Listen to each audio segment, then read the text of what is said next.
Good evening, everybody. Good evening, everyone. Good evening, everybody. What a beautiful night. Hasn't rained yet in Greenwald Tent. I'm Nick Burns. I'm co-chair of the Aspen Security Forum and the Aspen Strategy Group, along with my very good friend Condoleezza Rice, who's going to join us in a couple of days. It is a great pleasure to see this crowd. We have ministers here from many of our allied governments. We have ambassadors here. I just walked in with the ambassadors of the Netherlands and the ambassador of Belgium, both NATO allies. We have people from all around the world. In each continent in the world, we have participants. We have you for the next 3 days, so welcome.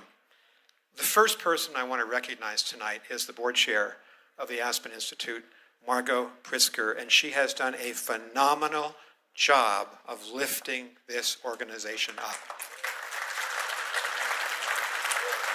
Thank you, Margot. The second person I want to recognize is the guy sitting beside her, who is a valued member of the Aspen Strategy Group, close personal friend, Tom Pritzker.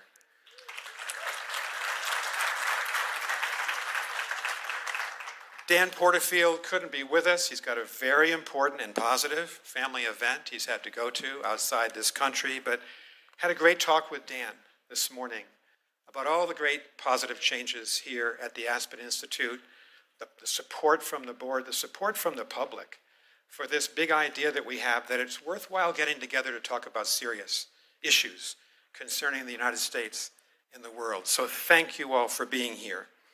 We're going to have an important discussion, set of discussions.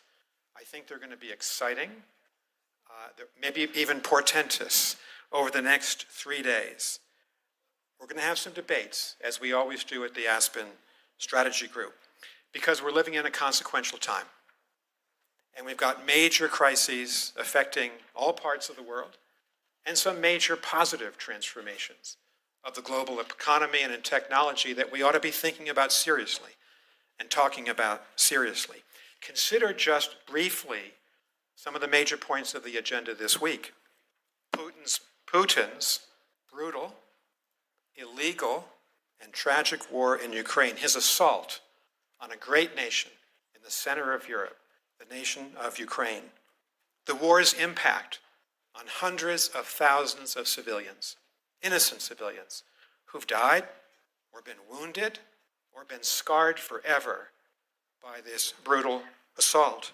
And a nation fighting for its very existence, Ukraine, in Europe's most horrific war since World War II. There's a lot at stake, and we'll hear about that tonight in the second panel. Consider the Middle East. Israel is in its strongest position since May 14, 1948, since the day that Israel was born. Iran, on the other hand, is in its weakest strategic position since the Iranian Revolution of 1978 and 1979. Consider the impact these turbulent series of events of the last few years have had on Yemen and on poor Lebanon, which is searching for true stability and independence, on the people of Syria. Consider the impact on the people of Gaza and the desperate situation that the people in Gaza are suffering right now. A lot to talk about in the Middle East. And consider the U.S.-China relationship. We'll be discussing it in just a few minutes. It's competitive. It's very challenging. It's critical to both of our countries. It's critical to the world, given the impact of China and the United States on the world. And it's really complicated. That was my life for the last 4 years. I actually came to Aspen 3 times a year for 13 years when I was involved with the Strategy Group and Security Forum. I haven't been here since 2019. It is great to be back talking about these ideas. It's not all just gloom and doom. We have in front of us the age of innovation. And a lot of the people here from the private sector, from our research universities, in Europe, in Asia, in Africa, in Latin America, in the United States of America, and Canada, our great neighbor to the north, are engaged in AI, artificial intelligence, in biotechnology, in quantum, in a way that can drive human ingenuity, human progress forward positively if we do it right, or lead us to peril if we don't get it right. And so we'll have a lot of talk about that along with space and cyber in the next few years. But let me finish with a sad thought. We're here tonight because the person who stood at this podium and opened last year's session of the Aspen Security Forum was the great and unforgettable Joe Nye, and we lost Joe a couple of months ago.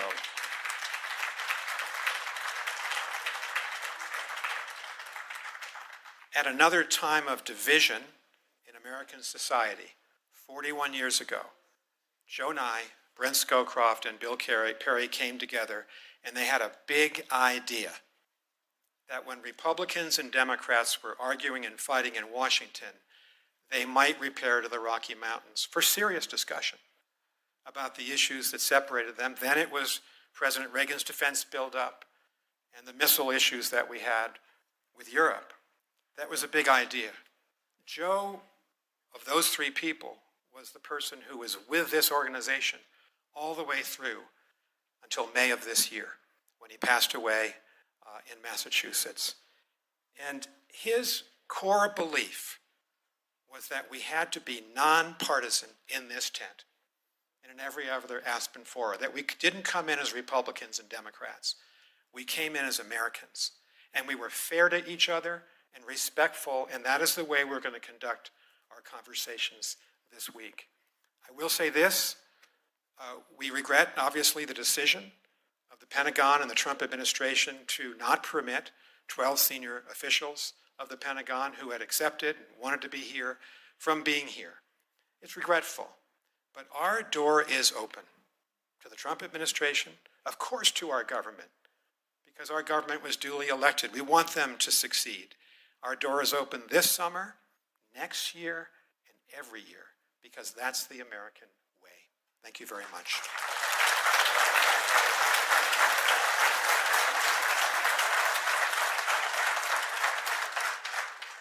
One more thing. The person who has really lifted up the Aspen Strategy Group, who has expanded our membership, expanded the way we think about our job, is Anya Manuel. She's done a terrific job as our executive director, and along with Neve King and Leah Batunis and our incredible staff, they've done so much to put this work together. So please welcome Anya Manuel.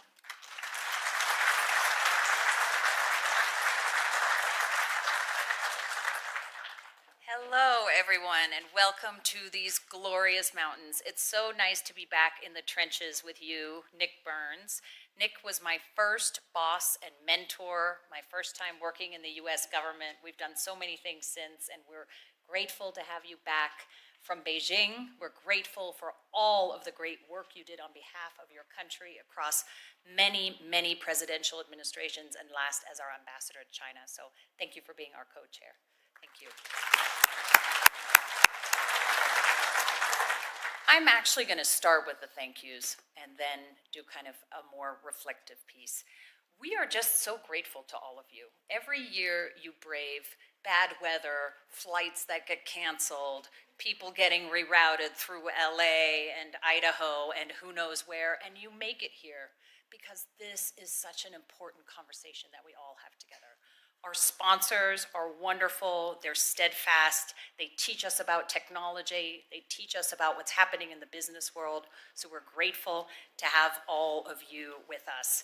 And most of all, Nick already said it, but this unbelievable team that can turn on a dime, we have so much fun together, even when it's midnight and we're all still working our laptops. So I know you always all get embarrassed, but if you could at least wave if you don't want to stand up. I'd like to acknowledge Neve King, our fearless leader, Leah Batunis, Deb, Alana, Karina, Maggie, Emily, Matilda, Elizabeth, Ellen, Ella, and Chris Herman.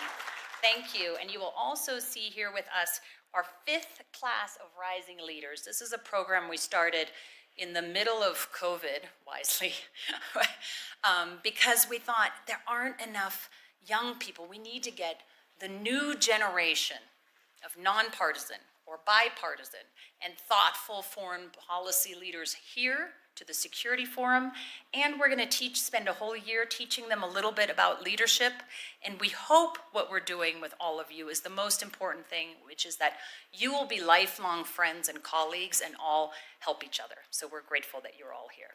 Thank you.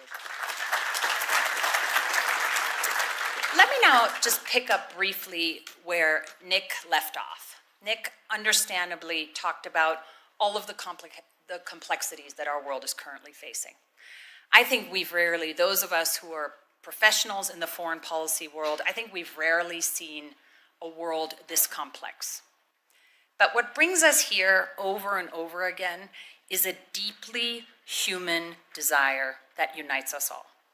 A shared desire to reduce conflict, to increase stability, and to create a more peaceful and a more prosperous world. So maybe that sounds naive in this very complicated world, but that's why we all come here. That's why all of these people here go to work every day. That's why we have some of the world's best journalists. And this aspiration spans all sorts of political lines. President Trump recently said that his preference will always be for peace and partnership whenever those outcomes can be achieved, always. And President Biden told the United Nations last fall that our goal must be to end the conflicts that are raging today and ensure that the forces that are holding us together are much more powerful than those pulling us apart. So there's a lot of hope. Hope alone isn't enough. And the tools that we used to rely on to do this, alliances, institutions, they don't function quite as we did. So our theme for these 3 days together is going to be to question our own long-held assumptions. A lot of experts in this field, and we get a little bit stuck in our thinking. But I would posit to all of you that our assumptions don't hold the way we may have thought they did. We assume that economic interdependence would naturally reduce conflict. I'm not so sure that's the case anymore. We assume that technology will always serve humanity. We're seeing a lot about AI this week, and that may not always be the case. We assume that institutions built for a different era would remain fit for today. We may have to reinvent some of those. So that is our task here in Aspen. To help us do that, we have brought together an unbelievable juggernaut of 100 speakers and moderators, hailing from 17 countries, senior officials, Republican and Democrat from the United States, civilian and military, senators, experts, leading voices in technology, in business, and in journalism. And together, I'm going to close with Joe, just as you did, Nick. We're going to follow the spirit of our founder, Joe Nye. Joe always knew to retreat to nature. And he always said to us, the reason we go out in nature, we all come here, we all go to the mountains, is to renew our thinking, to seek fresh ideas amongst thoughtful, principled people. Thank you all for being here. Let's get started.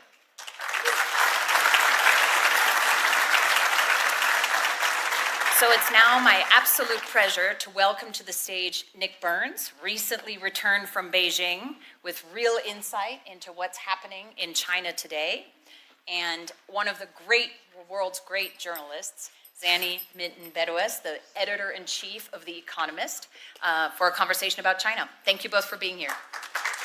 Thank you. Good to see you, Nick. Thank you, Anya. I'm delighted to be here. Again, I have to confess, I've had the pleasure of 2 Aspen trips within 1 month this year. I came to the Ideas Festival and now here. I'm thrilled to be here and thrilled to have this conversation with you, Nick. It seems, I think, apposite that we start this gathering with a conversation about US-China relations, because it is really the single most important geopolitical question of our time. How those relations evolve, how the US deals with an increasingly formidable, authoritarian, occasionally aggressive competitor, rival, potential adversary, will shape the world of the 21st century. It will shape the world the rest of us live in. And I think it's increasingly shaping the US. It's important, I think, to remember the impact that concerns about China, changing policies towards China have had on the US in the last 10 years. There's actually a remarkable, I think, bipartisan consensus in a country that is incredibly polarized. The one thing you can find pretty much everyone agreeing on in Washington is that you need to be tough on China. Now, there's differences between the two sides on tactics, but I would submit that there is a pretty general view that this is the most important thing for the US to get right.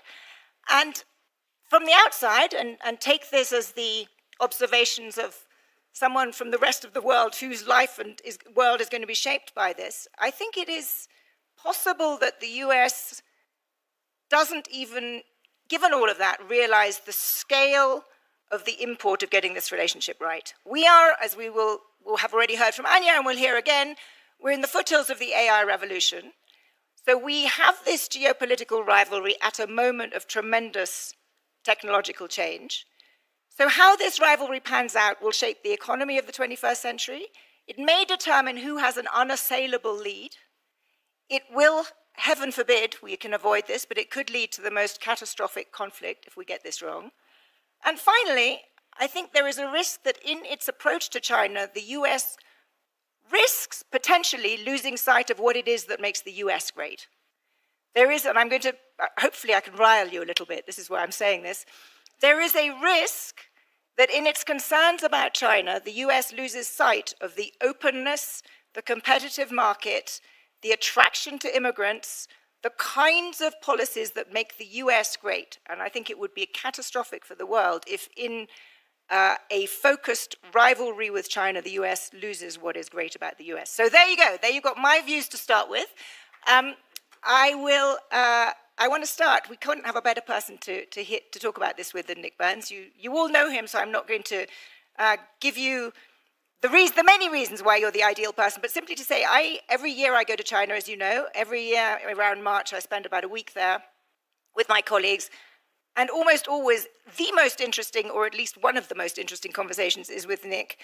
We sat at a table in the embassy. You made clear at the beginning this was off the record, and then you held forth. I hope you will get at least some of that candor this time. And I want to start by asking you... I'm out of government. Exactly, you're out of government. You're now at the Kennedy School, my old alma mater, and therefore you have to grade papers. I assume you're teaching classes. It's the AI world, so we don't always do papers anymore. Okay, well, but you grade. So I want to start by you assigning a grade to US policy towards China over the last, let's say, decade, to make it bipartisan. How well has the US done? Where is it done well? Where is it done not well? Okay, in 2 minutes or less, because we got a lot of issues to go through. Welcome, Zenny. Nice to see you. We usually meet in Beijing. I'd say this. I think there is a rough consensus between the two political parties that we have to be very competitive with China. And I thought when I left China just before the inauguration, I thought I probably spent with my team about 80% of our collective time on the competitive edge. It's trying to prevent the PLA from becoming a superior military force to the US Navy and Air Force. It's trying to deal with the technology race, both the commercial aspects of it, AI, quantum, biotech, and the military applications that are being spun out that will have consequences for the global balance of power. It's trying to deal, as Janet Yellen and I both did 6 days with Vice Premier He Lifeng about 15 months ago, with this extraordinary Chinese push of low-priced, below the cost of production exports dumping to the rest of the world. And Joe Biden put 100% tariffs, remember, on Chinese EVs, and trying to engage in the battle of ideas. I think there's a self-confidence in China, in the leadership, that their big idea, an authoritarian state, controlled by one person at the top, with this resolute Communist Party, that delivers services and high-speed trains, is a better, they say, a better system than ours, and we contested that. So that was the battlefront on the competitive edge. But just 2 quick points. We also tried to work with China and the Biden administration because we believe that China and the US have to help lead with the EU and Japan on that issue in the Paris Accords. We tried to work on fentanyl. President Trump has followed to do that. So it's not just a competitive relationship, it's largely, but there is a competitive, cooperative edge to it. I hesitate to give a grade except to say... It's your new job, you have to. I think the American consensus, the rough consensus, is correct. That China is seeking to become the strongest country in the Indo-Pacific, that if you think about the map, we should have brought the map. The PLA is pushing out in the Spratlys and Paracels in the South China Sea, in the Senkakus in the East China Sea, certainly in the Taiwan Strait, and the Yellow Sea opposite South Korea, and on a 2,500-kilometer front with India and the Himalayas. That is really substantial. And we'll get to this at Aspen this week. If you look at Chris Wray's public statements, our recent FBI director, about the degree to which China has penetrated our own grid here and our networks in the United States. This is a true rival. And so we tried to cooperate, but I think the consensus is live in peace with China, but compete with China. So you're too much of a diplomat for me to be able to get a grade out of you. But let me put it a slightly different way. Is China a greater threat now than when you arrived in Beijing? Well, we talked today, and one of the things I told Zanny, and I've said this a couple of times since I left, is I went out like most American officials in both parties with hawkish views. But in the Biden administration, we also wanted to connect with the leadership if we could do that and get some things done. So that was our goal, and to live in peace. I came back more hawkish. And your magazine asked me to write an article in February, which I did, for the great David Rennie. And he said, please write an article on what you learned.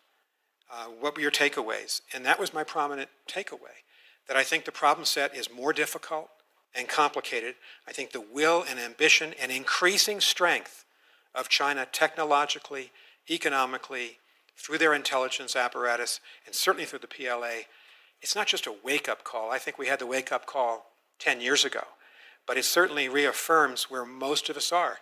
We've got to be ready. We've got to up our own game. I think I could summarize that by saying that, yes, it is more of a threat than it was when you went out. I mean, it's worth reading. Well, I think it is in the cyber dimension, in space, and certainly as the PLA continues to test the limits, we've been pushing back. A year ago this month, the U.S. government pushed back as the Chinese challenged Filipino sovereignty in 3 different atolls in the South China Sea, and China stopped because we reminded the Chinese Article 4 of our treaty with the Philippines is defense, and we were prepared to do that. So we'll come to defense in a second, but I wanted to try and structure our conversation around 3 elements of this rivalry. One is the economic arena, the second, broadly, the diplomatic arena, and then the third and most alarming, the security and defense one. But just let's start with the economic one. And you're obviously not a member of this administration, but you are observing it from the outside. Can you tell me what U.S. policy is trying to achieve with China on trade? You know, I think it's actually, as I can understand President Trump, Vice President Vance, and Secretary Bessent, I think they're trying to do in some ways, maybe with a different order of priorities, what we were trying to do in the Biden administration. Here's what we were trying to do. I think both administrations have said we do not want to see a decoupling of the 2 largest economies in the world. $642 billion last year in two-way trade in goods and services, number one. But that we had to restrict certain national security dual-use technologies, that we don't want to end up helping the PLA to overtake the U.S. military. I think there's an agreement on that.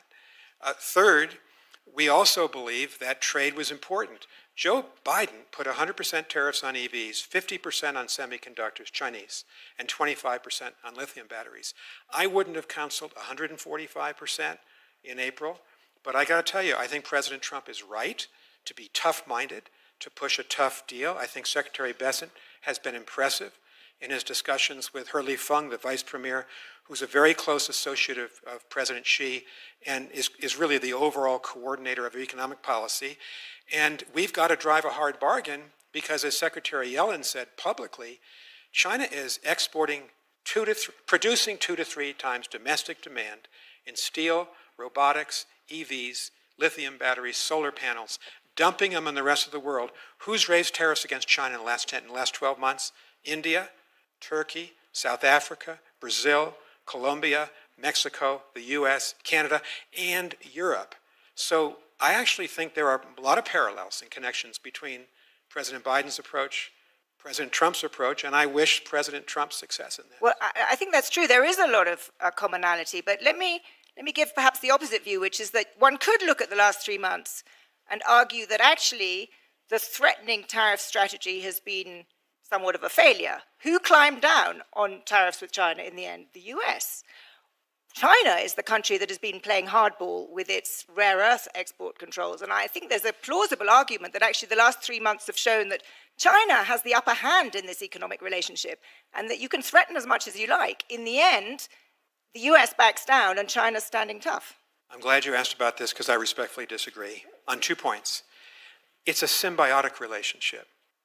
It really has been building since Deng Xiaoping's reforms in the late 70s, early 80s. We have more than 10,000 American companies in China. We've got multiples of that trading with China from the United States. It's really important to us. It's also important to the Chinese. We're their largest export market. I think one of the reasons why I would predict there's going to be a trade deal. Logic and self-interest will lead both of them towards a deal, and there can't be a summit meeting, I think, Chinese wouldn't have it, without a trade deal. But why is that going to happen? Chinese, it was very clear, I was in China during our election day, and I knew the moment that President Trump won, and I began hearing from Chinese officials, they were preparing for a showdown. But we were too. And President Trump and Scott Bessent were prepared. Yes, the Chinese withheld rare earths. We withheld ethane. We withheld critical components in the semiconductor industry. I think it was kind of a standoff. Right now, unfortunately, I see a lot of articles saying there's been an agreement. There's no agreement. There's a truce. But the truce, I think, will lead both sides to climb down eventually, not at 0% tariffs. I can't imagine taking President Biden's 100% tariffs on EVs off, given BYD. So I guess I see it a little different. But what is this, and you would expect this from me as someone who runs a magazine that fights for free trade, but I'm still trying to understand what the strategic purpose of this deal would be. What would be the definition of success in a deal with the Chinese? Well, our principal problem in trade with the Chinese has been for the American companies, particularly the manufacturing companies that are in China, and many of them have been there for several decades, the playing field is not level. One of the things I did, I met nearly every CEO who came through China, and I felt that was a good use of my time. Story after story about forced technology transfer, about not applying the international rules concerning intellectual property theft, and that goes on in spades in that country. And I think President Trump has been talking about that and trying to make sure that at the end of any deal, there might be a better way for American companies to be competitive. And what I don't know, and I think what none of us know, is will the reciprocal tariffs that President Trump has put down in almost every country in the world, will they be the new baseline in U.S.-China trade? We don't know that yet. But, you know, since President Trump has put a lot of effort into this, and he's also talked more positively about his personal relationship with President Xi, and you'll notice that Secretary Rubio had what he said was a positive and constructive meeting with Foreign Minister Wang Yi last week in Malaysia. I think we're seeing a creeping path towards some kind of a deal. Don't know the outlines, but that would be the prediction. That may well be the case, that you have a deal. But if you sort of zoom out a bit and you look at China, and we've had these conversations every time I came to Beijing, to simplify somewhat, 2 years ago or 3 years ago, when the two sides were not talking to each other, it really did feel as though we were on the drumbeat towards some kind of conflict. This time, when I was there in March, after the inauguration, before Liberation Day, my sense was from Chinese interlocutors, firstly, I was stunned by the number of Chinese officials who said to me, what is happening in Washington reminds them of the Cultural Revolution. And there were so many of them, and I felt there had to be some kind of a sort of official sanction that they were allowed to say this. But secondly, that they felt the approach and the tariff-based approach was going to, quote, make China great again, because it was going to accelerate China's push towards domestic consumption and China's push into high-end manufacturing. And if you look at the industries of the 21st century, whether it's clean energy, whether it's high-end manufacturing, China is in many ways streets ahead of the US. I mean, you've been there, you've seen it. How much does that worry you?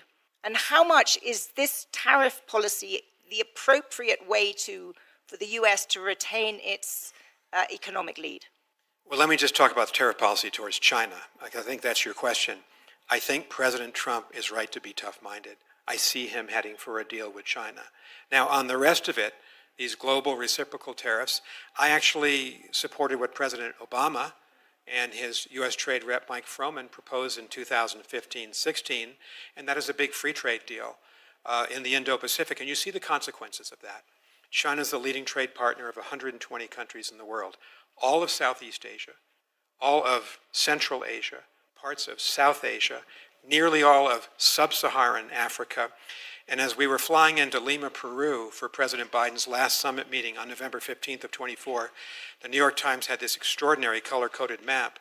In 2002, the United States was the lead trade partner of every country in South America. In 2024, China was a leading trade partner. Clearly, there's got to be a reflection. I know it's not fashionable in an era of industrial strategy and also of protectionism to say we've got to look again at free trade, but China is outpacing us. And with that trade, and with $1 trillion spent, and that's the rough estimate of the Belt Road Initiative from 2012 to 24, China has enormous clout in the global South. One of the questions Zanny asked me earlier today is, what do you regret? And I think what we should regret, the United States, is the loss of influence and even competitiveness in the vast global South. I'll just give you one example. The Chinese locked up 1 million Uyghurs in Xinjiang province between 2017 and 2019. And the party secretary of Xinjiang told two of my European ambassadors this past autumn that they had done that. They're now trying to cover it up. We, the Europeans, the Japanese, the Australians, the New Zealanders and Americans, Canadians, tried to take China to the UN Human Rights Council and shine a bright light. And guess what? We didn't have the votes. Why didn't we have the votes? Because Belt Road, because of trade, whether it's the indebtedness or the gratitude, frankly, in some cases, of some of these countries. And I worked with all the Arab ambassadors. Not a single one of them stood up for the Uyghur population. So you see the clout that China has. Do I regret that? Absolutely. Because I believe our system's better. I know our values are stronger. I don't want to see the Communist Party of China have this kind of influence in our hemisphere. That gets to the second area. So we've I think, respectfully disagreed a little bit on economics. Let's turn to diplomacy, where, as you say, China has gained influence, I think, in the global South, just as the US has lost. How important is that arena? And do you think China wants to create a different kind of global system of which it is the hegemon, or does it have a different approach? So there's one story or fact to illustrate this. Every year, I was in China until the middle of January, and poor Mr. Wang Yi went to Africa the week I left. It was the 35th consecutive year that the Chinese foreign minister, whoever that person is, went symbolically to Africa first as the year began. That's powerful. I was in Beijing last October when President Xi invited 54 heads of government from sub-Saharan Africa. 53 came. He had 33 bilateral meetings in 4 days. You have to put the effort in and the time in. We need to do that. But let me just say something else about the Chinese.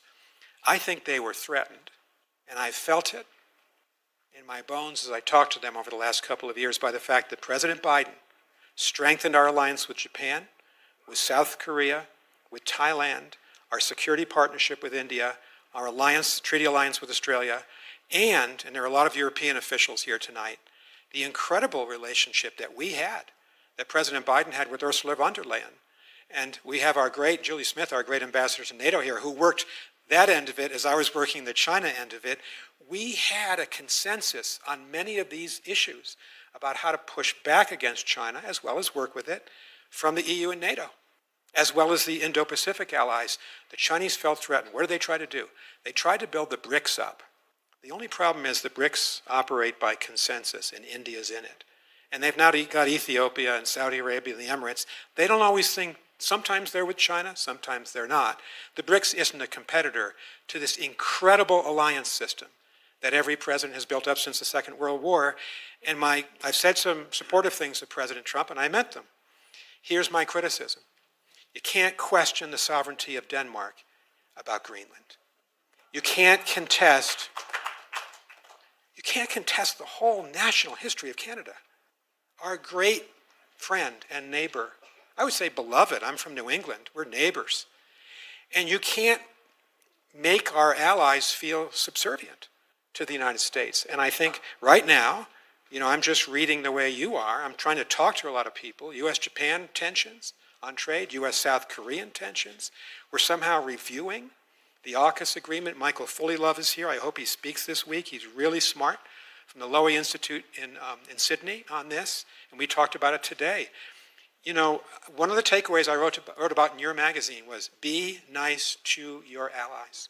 Respect them, because they are the difference maker between the United States and China. China has no allies. They've just got some trade partners. That's important. But when the going gets tough, it's the allies you have to count on. That's a really important point. And it's not just the allies that you laid out, but it's also the other big shift of this administration has been the closure of USAID and the differential approach in Africa and other areas of the global south. Is that an opportunity for China, and is China going to grab it? Well, the other own goal that I think the Trump administration has scored is, frankly, the abysmal DOGE effort to destroy a great but flawed U.S. government agency and fire 8,500 people in 2 weeks. What CEO here would do that? You got to reform. Sometimes you got to downsize. Sometimes people lose their jobs. But you do it thoughtfully. We didn't do it thoughtfully. What happened? China is out replacing us, where USAID was doing tremendous work on vaccines. PEPFAR, started by George W. Bush. And you can't replace that. The other thing that I regret was concomitant with it. We shut down the Voice of America, and we shut down Radio Free Asia. We thought we had several 100 million listeners in the Chinese-speaking world, in mainland China, in Thailand, in Malaysia, in Singapore, and they were telling the truth to the Chinese people. They were getting through the firewall.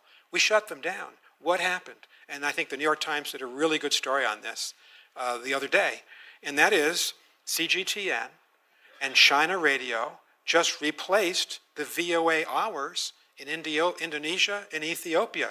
Their national TV program would give VOA an hour. Now it's been given to the Chinese. So you can't compete in this public diplomacy realm, in the aid realm, in the trade realm, unless you're offering something to people. Absolutely. I think probably everybody in this audience would second that. I want to make sure there's time for some questions, but so I want to, just before doing that, though, touch on the third and perhaps most alarming aspect of the relationship, which is defense and security, and ask you straight up, how dangerous is the situation in Taiwan?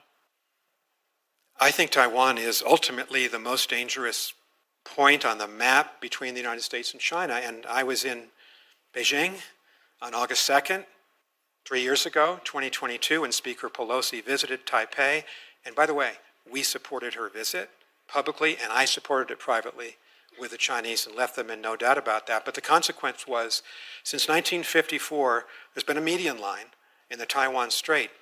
The Chinese forces, the mainland forces, had not really gone beyond that median line permanently, but now you look at the status of forces both on the sea, this is PLA Navy, in the air, their sorties, they're well beyond, they've created a new status quo, well beyond the levels of activity. And I think what most people think about, and I was asked about this in an Aspen program yesterday, well, are they going to invade over 100 miles, of open water? I think the first thing to worry about is a creeping strategy of blockade and of almost strangulation. And that is something that the Chinese have the capacity to do. They may have the will to do. And here again, so important for us. And I went in with my European colleagues, my Japanese colleagues, together to the Chinese to say, if you do something in the Taiwan Strait, there's going to be massive sanctions by the EU, the United States, and Japan. That's 60% of global GDP. I think the Chinese recognize that. And we're just trying to deter them. And so the Biden strategy was to build up the defenses of Taiwan. I'm very glad to see the Trump administration continuing that. And I hope there's been a realization that part of the battle here, Zanny, is that we need to support Ukraine. Because if the Chinese see that Putin gets away with murder in Ukraine and with a huge historical crime, I think that will change for the worse Chinese thinking on what could be possible in Taiwan. I think they'll conclude in China, if the US and Europe didn't save Ukraine or protect Ukraine from Russia, why would they stand up to us on behalf of Little Taiwan. And I tried to disabuse the Chinese of this notion. You know, we've had this policy for 52 years of strategic ambiguity, but look at the facts. President Biden was a big supporter of arming Taiwan, and it's good to see the Taiwanese do two things in the last year: acquire and begin to produce drones at a massive scale, and to achieve attack weapons as well. That can be counterproductive for the Chinese Navy. So strategic ambiguity became a little less ambiguous under President Biden. Do you think, for good or ill, he was pretty clear on several occasions. Do you think President Trump would defend Taiwan if there was an attack or indeed a blockade? I don't know the answer to that question. I mean, that's a really serious question. I can't speculate. I've seen, you know, statements from the campaign which were not encouraging. But then again, I mean, I was appalled when my wife Libby and I watched what happened to President Zelensky in the Oval Office in February. I was appalled when President Trump confused who the victim was and who the aggressor was in that conflict. But then look what happened Monday. And for everyone who's been a critic of President Trump, and I've been a critic, I came out yesterday here in Aspen and said, good for President Trump and Secretary General Mark Rutte of NATO, Europe, NATO and the United States, and we have a NATO foreign minister here from Latvia. We're going to supply weapons together to the Ukrainians. So, and President Trump seems exasperated by Putin. Good. Let's see if it's permanent. We've got to keep the pressure on, but this is a promising, we hope, turnabout by President Trump. Let's open for a couple of questions in the time we've got left. Yes, lady there, 3 rows back. If you could wait for the microphone and keep it very short so we can get a couple in. So my name is Annika and I'm Norway's ambassador. I wanted you to say something on the relationship between China and Russia. Excellent question. China and Russia. Okay, I think it's a serious strategic alliance, and it's grounded in two aging, and I can say that because I'm aging too, but a little bit younger than both of them, two aging autocrats. And they have met 52 times. They've called each other their best friends. I think that they have cemented, for the time being, I don't think it's forevermore, a very important strategic alliance between the two countries. I was exasperated by the Chinese in February, March, April of 2022, when they told me we're neutral in the war. They're not neutral in the war. They've protected Russia at the Security Council. They've supplied about 90% of the microelectronics to the Russian Defense Industrial Base. They want Russia to win. And so the Europeans who are here, and we have the Foreign Minister of Iceland, Foreign Minister of Latvia, we have a lot of ambassadors here. I hope they can all speak up this week. They've been exasperated. You know, for our European friends and allies, this is an existential issue. Europe's been divided by Putin between an autocratic Russia and a democratic West. And the Europeans have really put a chill into the EU-China relationship because of this. Chinese are normally, I think, quite good diplomatically, quite sophisticated. They missed this. They were shocked that Europe ended the investment treaty back in 2022, and Europe joined us in sanctions against Chinese companies who were helping Russia. And I know there's an EU-China summit coming up. It doesn't look like it's going to amount to much as long as the Chinese are in the Russian camp, and they are. One more point. There were a series of unequal treaties between the Qing Empire and the Romanovs, and it's interesting, you know, everything's controlled in China. In my last few months in China, obscure academics in regional Chinese universities wrote articles that were published about these unfair treaties. The Chinese remember. And so I don't think this is an alliance. Our alliance with Europe is forever. I don't think this China-Russia alliance is going to take them into the 2040s or 50s. But these two early 70s guys who want to cut the United States and Europe down to size, and Japan, I think it's real for the next, as long as they're both in power, which may be, who knows, another 10 years. Thank you. Fourth question, yes, gentleman there. There's a microphone coming, if you could just wait for that so everyone can hear your question. Nick, it's Jonathan Broder from Spy Talk. Several years ago, the Chinese Ministry of State Security rolled up a lot of our intelligence assets in China. And under former CIA Director William Burns, no relation to you, I suppose. But a very close friend. Yeah. He began rebuilding our intelligence apparatus in China. My question is, how successful have we been? What is the state of U.S. intelligence? Jonathan, we are longtime I had friends. to ask you. I was a former spokesperson, and I'm a trained diplomat. There's one issue we never talk about, and that's intelligence, so I'm not going to respectfully answer your question. Thank you.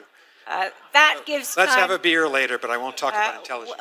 Well attempted and well deflected. Let's gives us time for another question. Yes, gentleman here at the front, but make sure it's a question that can be answered. Front row, gentleman in the corner. Nick, what's China doing in the Arctic?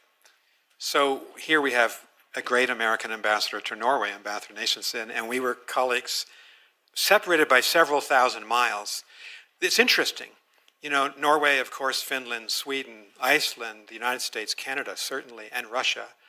I probably left out some charter members of the Arctic Circle. But China considers itself a near Arctic power. So they were always coming to me, because we're a member of the Arctic Council, to see if they can get into the meetings. And we were always trying to deflect Chinese entry into the meetings because we assumed the Chinese would join forces with the Russians, which they often do. But thank you for what you did with our great ally, and I mean that in the case of NATO. You know, pound for pound, the Norwegian military has been beside us in every war. And I want to say one more thing about Canada, because it's such an acute issue for us. On 9/11, I was the ambassador to NATO. And the very first person who came to me in Brussels was the Canadian ambassador, David Wright. And I'll never forget what he said. He said, "We're with you. We think we should invoke Article 5. The entire alliance will be with you. Go for it." And I've always remembered the Canadians for that, and the Norwegians. And they all stood up. And Julie was a great American ambassador to NATO. And I'll just say this because Condi Rice is coming in a couple of days. And you're standing right there, so She'll pull us off the stage in a minute. Condi was National Security Advisor. On September 12th, we were just about to invoke Article 5. I figured I needed adult presidential supervision because we knew it was a declaration of war against Osama bin Laden. I called Condi. I said, "I need the president's authority." She said, "Go for it." I said, "Condi, thank you. I need the president's authority." She said, "Go for it." Tried a third time. She said, "Nick, you've got the president's authority." I said, "I will go for it. I'll vote for it." And she said one more thing before we got off the phone. I said, "What's that?" And she said, and I've never forgotten this, "It's good to have friends in the world, and it's good to have allies in the world." And as I've seen some of the attacks on our allies, particularly Denmark and Canada, I've been reminded of that scene. When we were down, when we were hit hard, the Europeans and the Canadians came to our defense. Yep. And they all went into Afghanistan and Iraq with us. So good for them. So good for the Canadians. Anya, I'm going to ask you to indulge me just for 30 seconds, because that is a wonderful, stirring note on which to end this panel. But I would not be a good journalist if I didn't finally ask you one tougher question. And you're clearly not going to give grades, but maybe you'll give probabilities, which is, over the next 10 years, what odds, you can give ranges, you can give adjectives, do you attach to the risk of outright conflict between the US and China? So let's end on this, and I'm going to try to give it some hope at the end. I think that there's a major problem, and that is the PLA has been closed to any kind of communication or conversations with the Asian allies, the Australians, Japanese, or with us. During the balloon crisis, I was in Beijing. I was talking to the Vice Foreign Minister of China, and I kept saying to him, what we want is a conversation between Mark Milley, the chairman of the Joint Chiefs of Staff, or Lloyd Austin, the Secretary of Defense, because that looks like a military balloon that drifted slowly across the Rocky Mountains all the way to South Carolina. And they refused to talk to Chairman Milley and Secretary Austin. And that was repeated time and again. One of the hopeful things that happened in the last summit between President Biden and President Xi was they agreed that Admiral Sam Paparo, who was to be with us this Thursday in Aspen, the Indo-Pacific commander, would have discussions with the Southern and Eastern Theater commanders of the PLA. They've had a couple of meetings. They've all been made public. But I don't think that has translated in the last couple of months into any improvement. So what I worried about, nightmare scenario, when I was out in Beijing was 2 ships collide by accident or 2 planes collide, and that's happened before, 2001, and we can't even get them on the phone. And so your question's the most serious question. I think there is a possibility, certainly, it's a serious one, that an accident might lead to something that we don't want to have happen. So that gives us 2 things we've got to do. And I really wish President Trump and my successor, David Perdue, and he's a very good man, and I've supported him publicly, President Trump's ambassador to China. He's a good ambassador. We've got to convince the Chinese leadership, that's Xi Jinping, to open up relations between the Defense Department and our mission in China, our embassy, and the PLA. Because if you can do that, and if you have people you can call at 3 in the morning, we can then separate the forces and lower the temperature and avoid a mistake leading to a conflagration. I think it's that serious. And I would end on this point. President Biden's instruction to me and to Secretary Blinken and to Jake Sullivan, all of us, was we've got to live in peace with China too. And I've been encouraged to see President Trump say that. For all the competition, all the complications, and all the mistrust between us, we are too big and too powerful in the nuclear weapons, AI, cyber age to have a probability of going to war together. And so the United States and China have to commit that we're going to compete as structural rivals, but we're going to live side by side, and we're going to live in peace together. And that word peace is too infrequently used in our national discussion. I think it's possible to do this. It's a very complicated situation, but we've got a good ambassador in Beijing right now, and some good people in the Trump administration who I think are onto this. I wish them well. Very good place to end. Thank you. Thank you very much.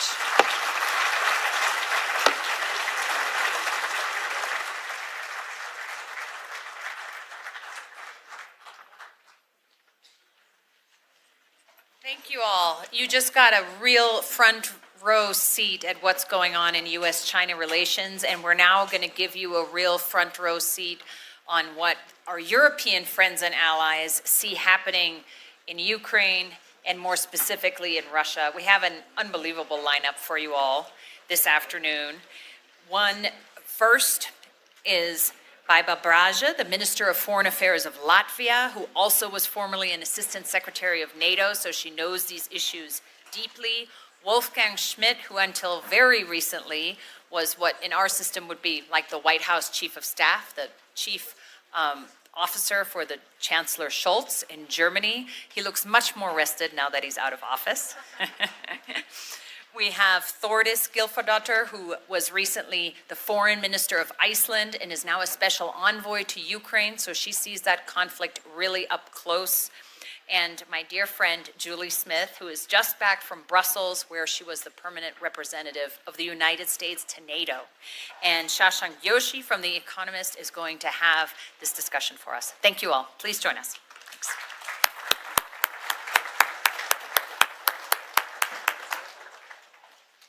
You just come up the middle. Just come up the middle. There you go. Thanks.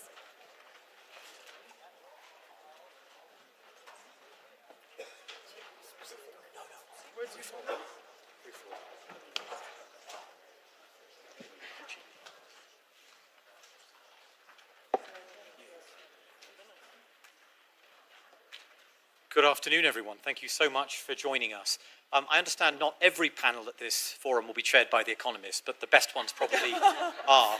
I'm also very grateful to the Institute for giving, to start this forum, start this discussion, 3 Europeans, 1 honorary European, the chance to discuss this topic, because it isn't always clear where European defence right now stands in US thinking, but I think it's a subject we should get onto, and whether that statement that we just heard from Nick Burns, that Europe is our ally forever, whether that's still something we all can repeat in confidence, whether we can all believe in confidence, and I hope we discuss that.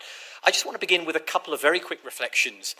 I was at the NATO summit, like several of you, like many of you in the room, just a few weeks ago in The Hague, and before the summit I spoke to a senior European diplomat in NATO who said, the Americans only want to talk about 5% of spending on defence. The Europeans want to talk about the reasons for 5%. Russia, Ukraine, and some other things. And I thought that summed it up very nicely indeed. But I also thought that the outcome of the summit revealed a certain tension that I'll get our panelists to reflect on, which is at once a pretty momentous outcome, 5% targets, really 3.5% of GDP on defense plus 1.5% on various other fluff, including infrastructure, but rounds up to a nice number. But on a timeline for 2035. And we heard from Mark Rutte, whom Nick mentioned, that the Russian threat to Europe could become extremely serious within 5 years, given the pace of the current build-up. And that discrepancy hangs over European security today. And the final reflection I have is the contrast between the mood that many of us heard in Munich. Julie, I saw you there. Wolfgang, you were there. I'm sure many of you were also there. A sense of trauma, a sense of panic, a sense of real uncertainty following the interventions by Pete Hegseth, the Vice President, J.D. Vance, and then, of course, Donald Trump opening talks with Russia. And the NATO summit, where there was a sense of phlegmatic acceptance, a sense of business-like getting on with things, a sense also that perhaps the worst case hadn't materialized, that actually Trump came out of that summit relatively positive about NATO, and in the last couple of days, more positive noises about Ukraine. So with those sort of three scene setters in mind, Baiba, I'd like to turn to you first. You're a serving foreign minister. You represent a country with excellent intelligence services. I think you're also a reservist with a personal stake in European defence. Member of National Guard. Member of the National Guard, not just a sort of minister overlooking this from on high. How acute is the Russian threat to Europe today? Is it something that can unfold on 10 years? Is it Mark Rutte's 5 years? Is it the figure we hear from the head of the German armed forces that it could manifest by the end of the decade? What is it? I don't think there's one answer. The one word, if you ask me, what is a Russian threat like, it's manageable. Yeah.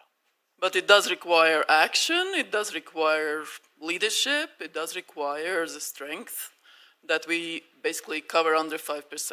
It's about strength.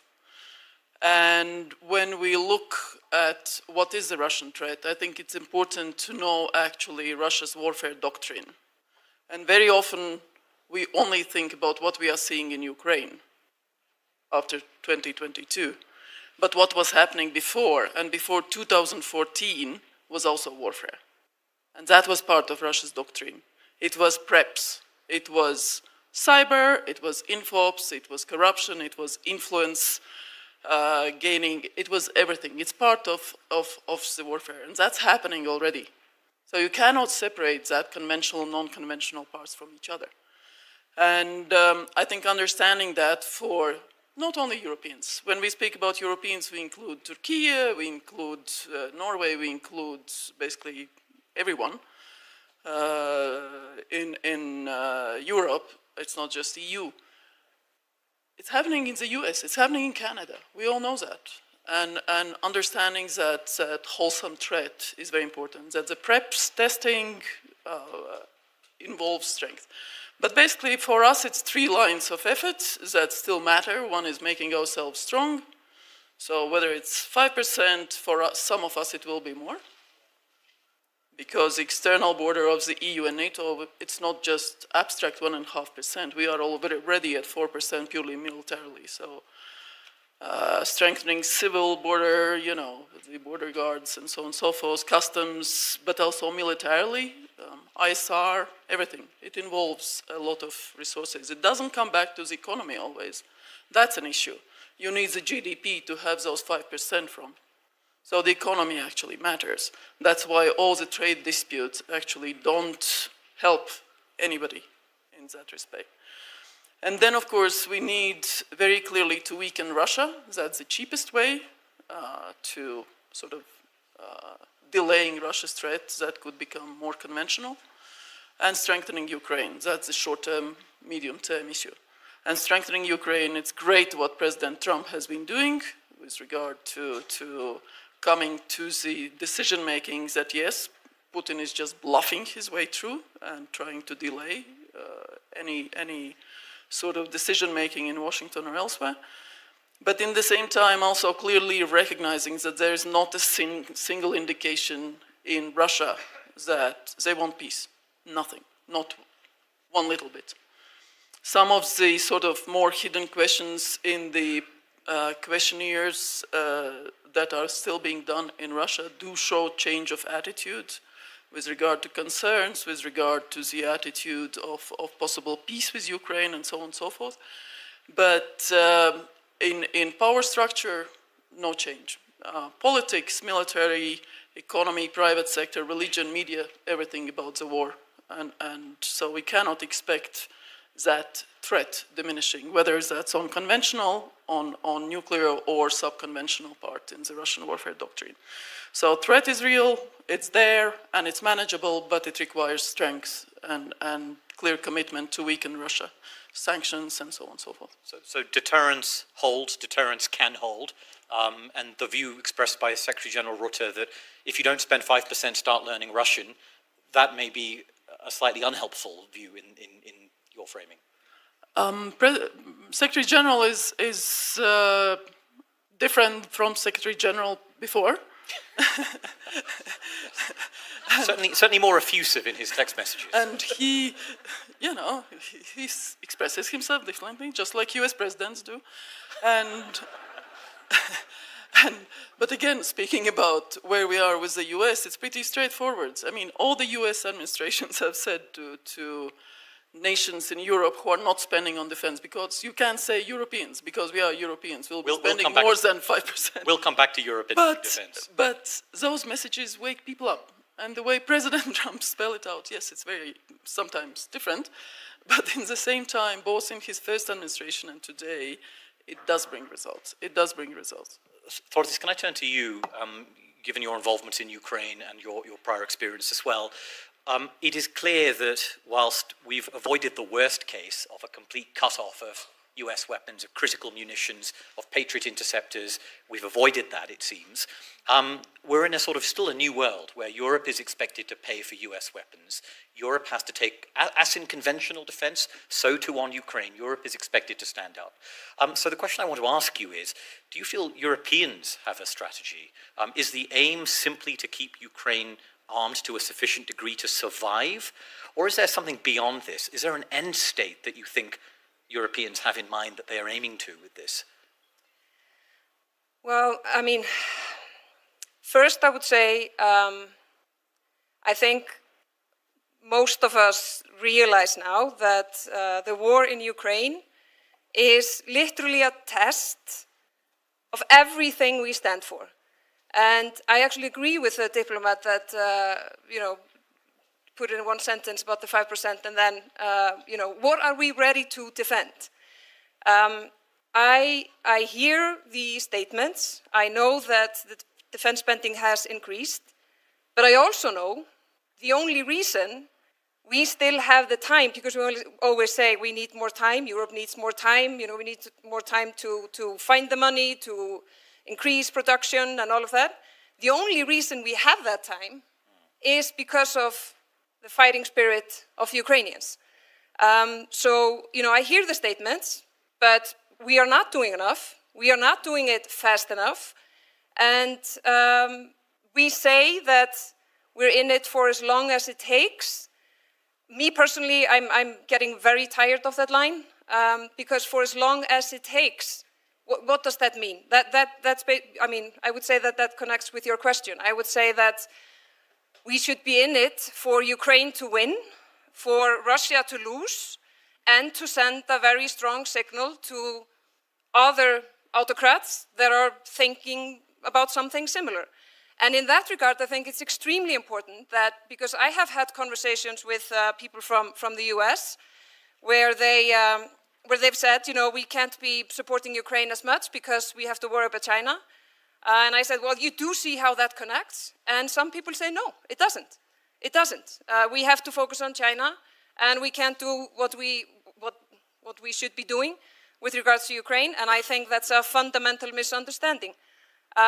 So, we're not doing it enough. We're not doing it fast enough. And the only reason we still have time, and things have not gotten worse in other countries in Europe, is because of Ukraine. So instead of, they always say thank you. I can say for myself, and I think we should all rethink that, and it should be us thinking them and not the other way around.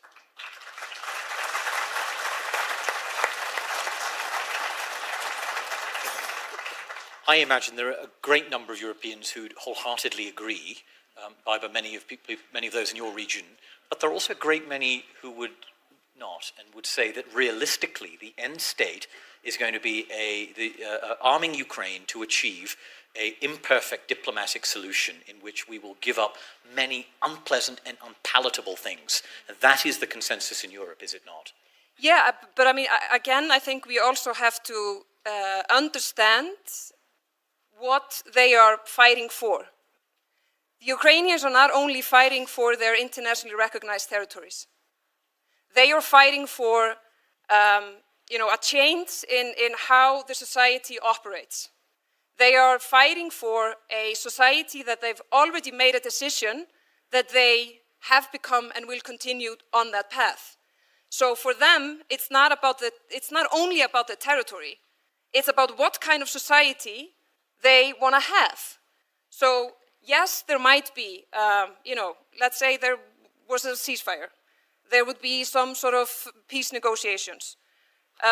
However that will turn out, the main thing is, will they be able to pursue what they want, which is to become a member of European Union, also NATO, and I actually think that, worst case scenario for Europe would end up being, we would be calling them, asking them to join NATO. Because if you would have to call a friend in time of a, very difficult conflict or a crisis or a war, I think many, many European countries would actually want to call the Ukrainian friends because they know how to fight the Russians.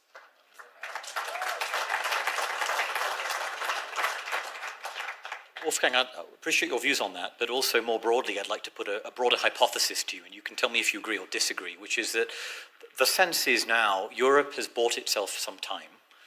It's in the midst of, the title of our panel is Tanks But No Tanks. I think that would have been completely fair as a title many previous years. Maybe it's a little bit less fair this year when certainly your country is in the midst of a huge tank buying spree that puts many other countries to shame on the sheer scale of the armor it's procuring, as well as many other capabilities.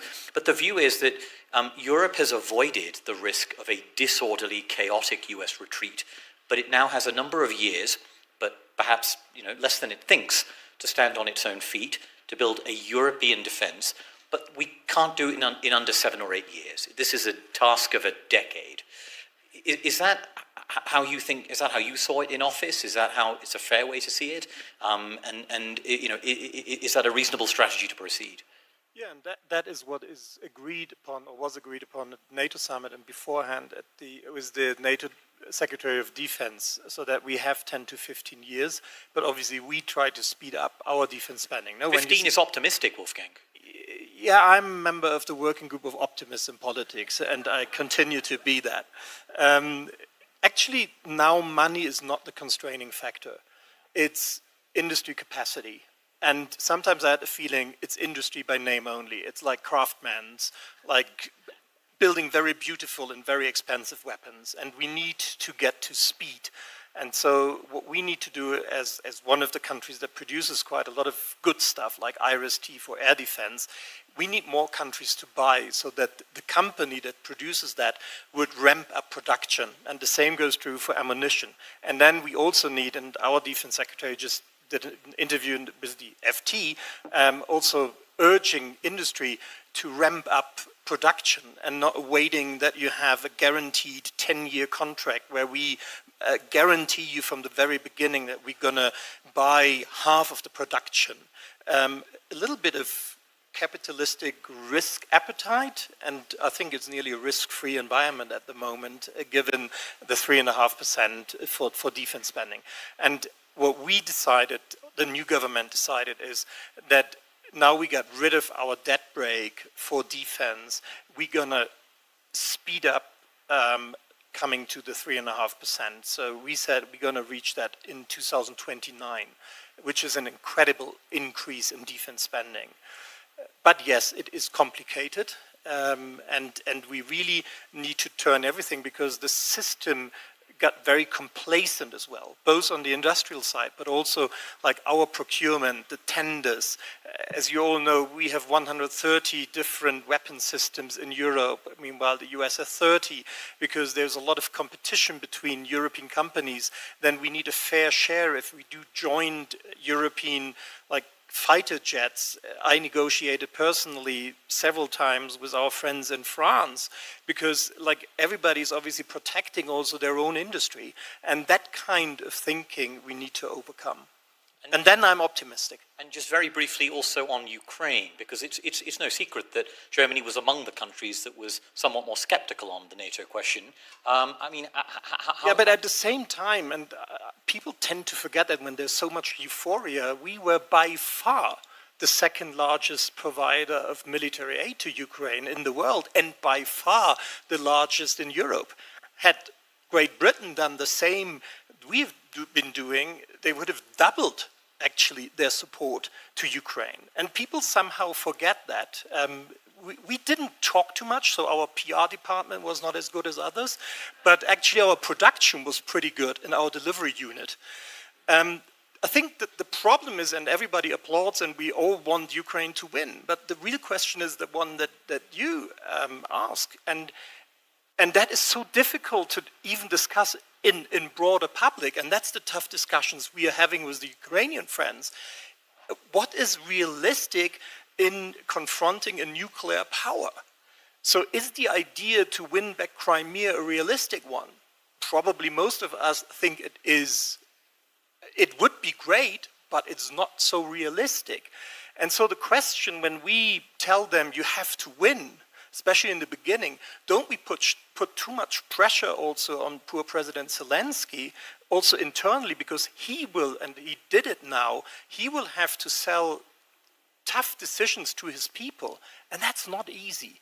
So I think it's a very complicated issue, but definitely we have to help them to withstand this Russian aggression, and obviously like international law, like us as human beings, as freedom-loving people, we would like them to win back all the territory. And at the same time, I think the approach that President Zelensky took in the last months is probably a more realistic one. Nevertheless, we don't know how to end that. And so I'm less optimistic on the joint strategy that we have here. And my feeling very often now that I'm out of office is, and my frustration is, that we didn't discuss these questions honestly most of the times.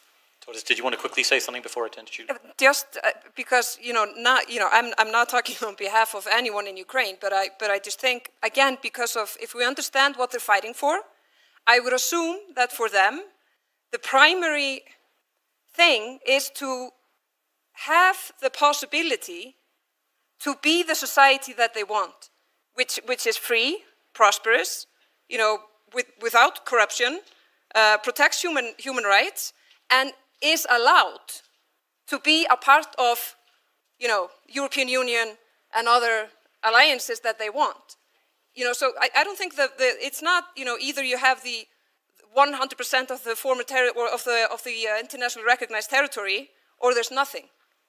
It's the fundamental thing is that they are allowed to build up a society that they're fighting for. Julie, can I turn to you, because a lot of these issues, and particularly whether we have that 10 to 15 years to do this, depends on choices made by the United States.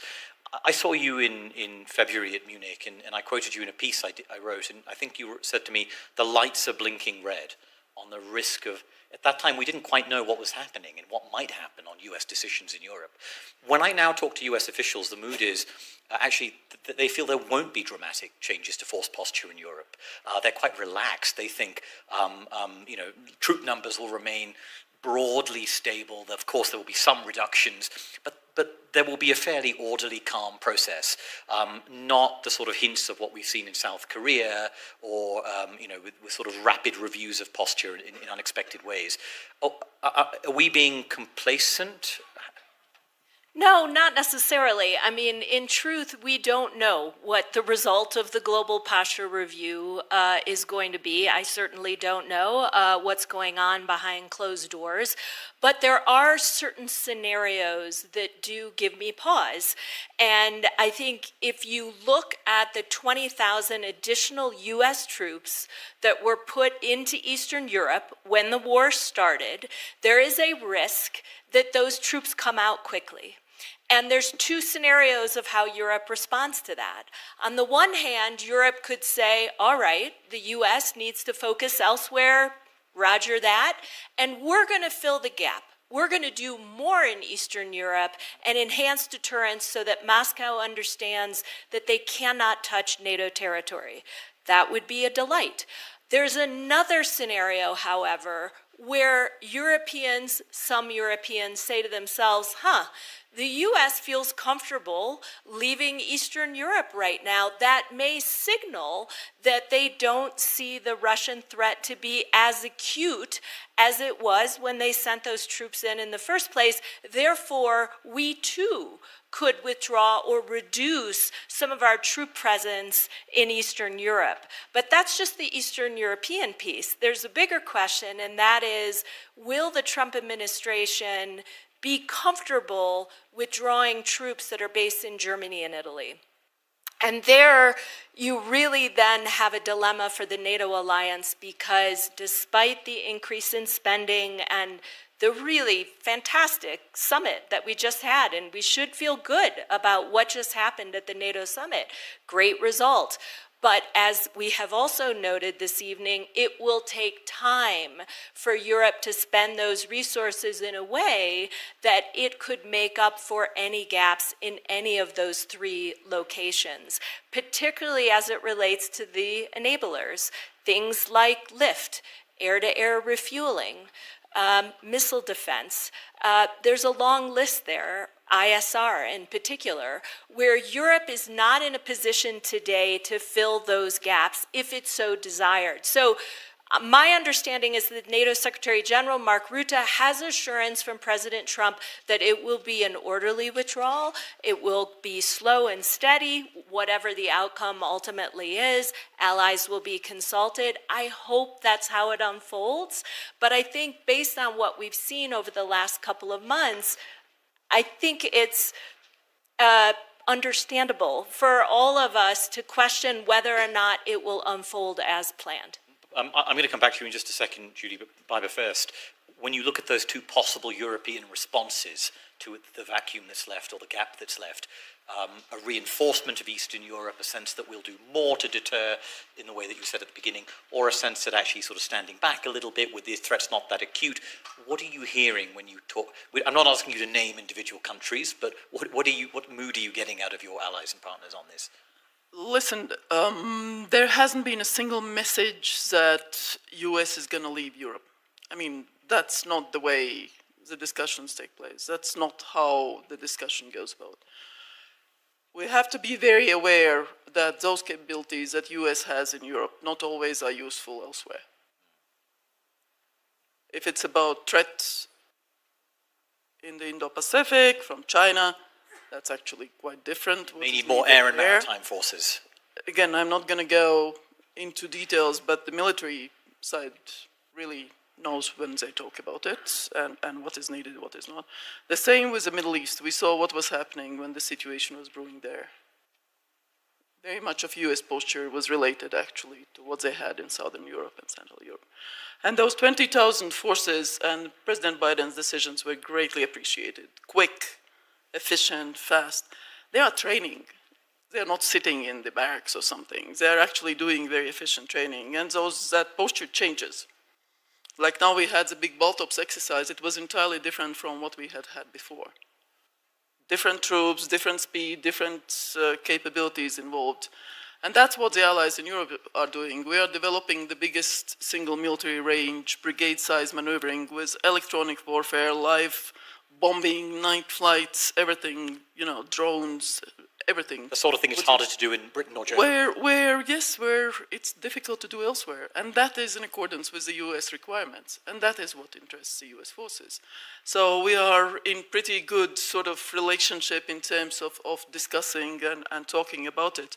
But then, of course, the posture review matters because threats are threats. And Nick was just talking about where we are with China, and you didn't mention the nuclear, you didn't mention the conventional forces that China has, the space and so on and so forth. And that's real, that's there. So we just have to be aware that it's all there. China is not explaining why it has done so. There is no real dialogue ongoing on that in substance. So not picking up the phones when it matters, but why the nuclear? Why such capabilities are being developed? And that's something that it's not only the US that realizes. China is enabling Russia's war in Ukraine.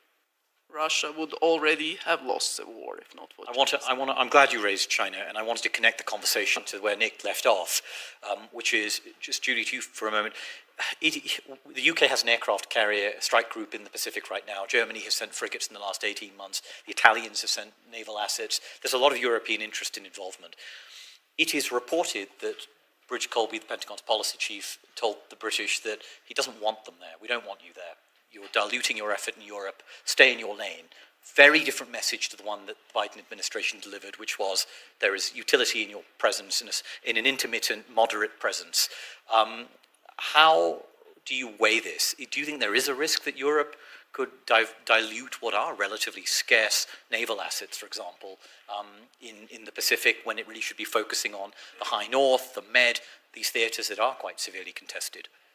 Well, it's more than just sending a frigate into the South China Sea. I mean, what we did at NATO through the last administration was to bring our Indo-Pacific partners closer to the NATO alliance. They were frequently coming through the front door of the alliance to brief allies on how they tackle things like cybersecurity attacks. I mean, in many ways, our friends in the Indo-Pacific face challenges from China that mirror how our friends in Europe are facing challenges from Russia.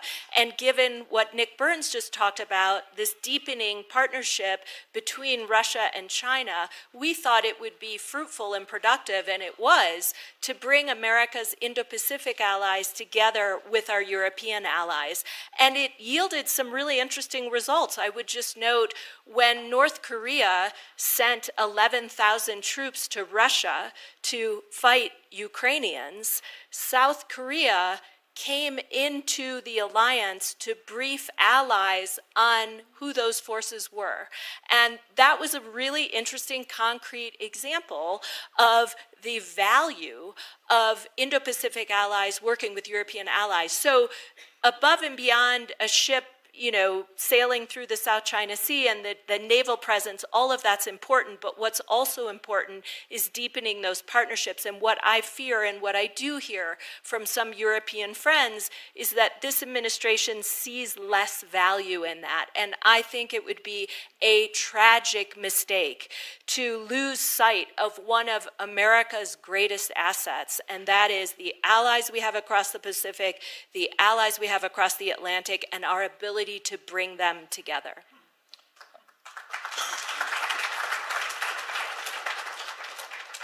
Wolfgang, can I turn to you and again ask, we've talked about US force posture in Europe and US intentions, but we sort of must circle back to the question that Zanny asked Nick about President Trump in Taiwan. And the equivalent on our panel is very simple, which is, do you believe that President Trump would meet his Article 5 obligations in a serious contingency? Yes.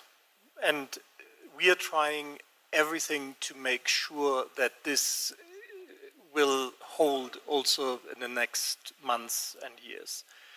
And I think the NATO summit showed that he also understands what is at stake. And so, yes, I do believe that it will hold. Can you just give us a line of reasoning to justify that conclusion? Well, for points. It's that I admire your optimism. He's talking a lot about stuff, and then at the end he's not doing a lot of what he was saying. And you're avoiding using a well-known acronym, but you're conveying yes, I know. the point. Yeah. My ex-wife is Mexican.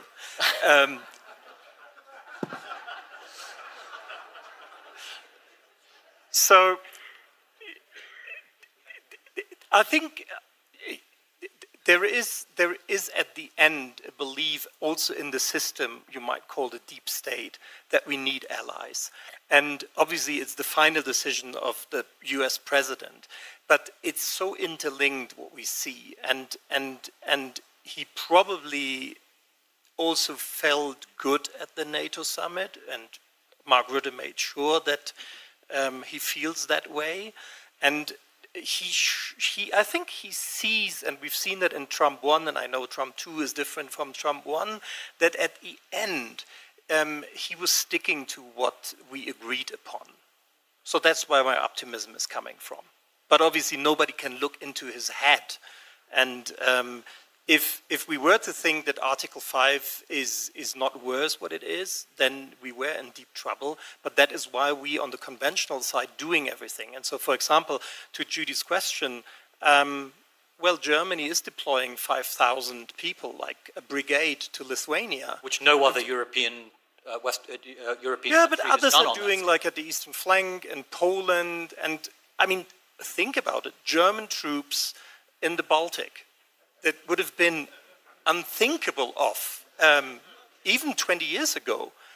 And now they're welcomed, and that's a good thing. So I think we're living up to the moment, and former Chancellor Scholz proposed a European Sky Shield initiative to protect the whole of Europe. And we develop deep precision strike capabilities to conventionally deter Russia, also hopefully in 10 to 15 years without the help of our American friends. So, like, better safe than sorry, but Article 5 will hold, and the Europeans are doing everything that also in the foreseeable future, the deterrence that we offer is enough against Russia. But the capabilities that we are lacking are there, and that's a clear problem, no?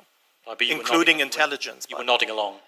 Absolutely, I agree on President Trump. The meeting itself was very good, the Hague meeting, and both on substance and form, and the leaders were very open to each other, and it was very constructive, which is what matters when you are with allies.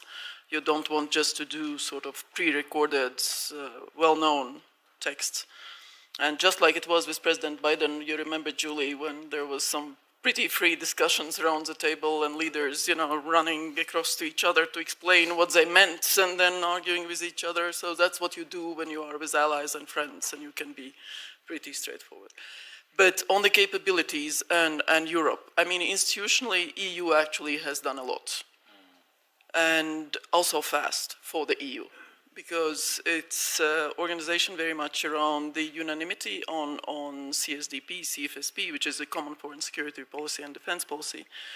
And what has been achieved is that the EU will be funding through 800 billion program, Rearm Europe, the same capability gap that have been identified in the NATO defense plans. So essentially, Europe is putting its money where the needs are. And that is something that we did not expect to see happening so fast. Now, of course, it relates to what Wolfgang was saying, what we all know. It's the fragmentation of the industry, it's the standardization. We have American howitzers, we'll be building Rheinmetall factory. We actually need those 155 ammunitions to fit the American howitzers. And it's pretty straightforward. It's NATO standard. One of the standards, but there's a problem. So it's about that adjustment and the realities that it's not about standards on paper, but reality there.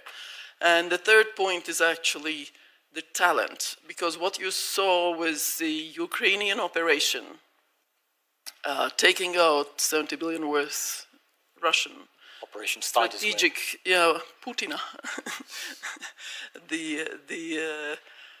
Spider's web, exactly.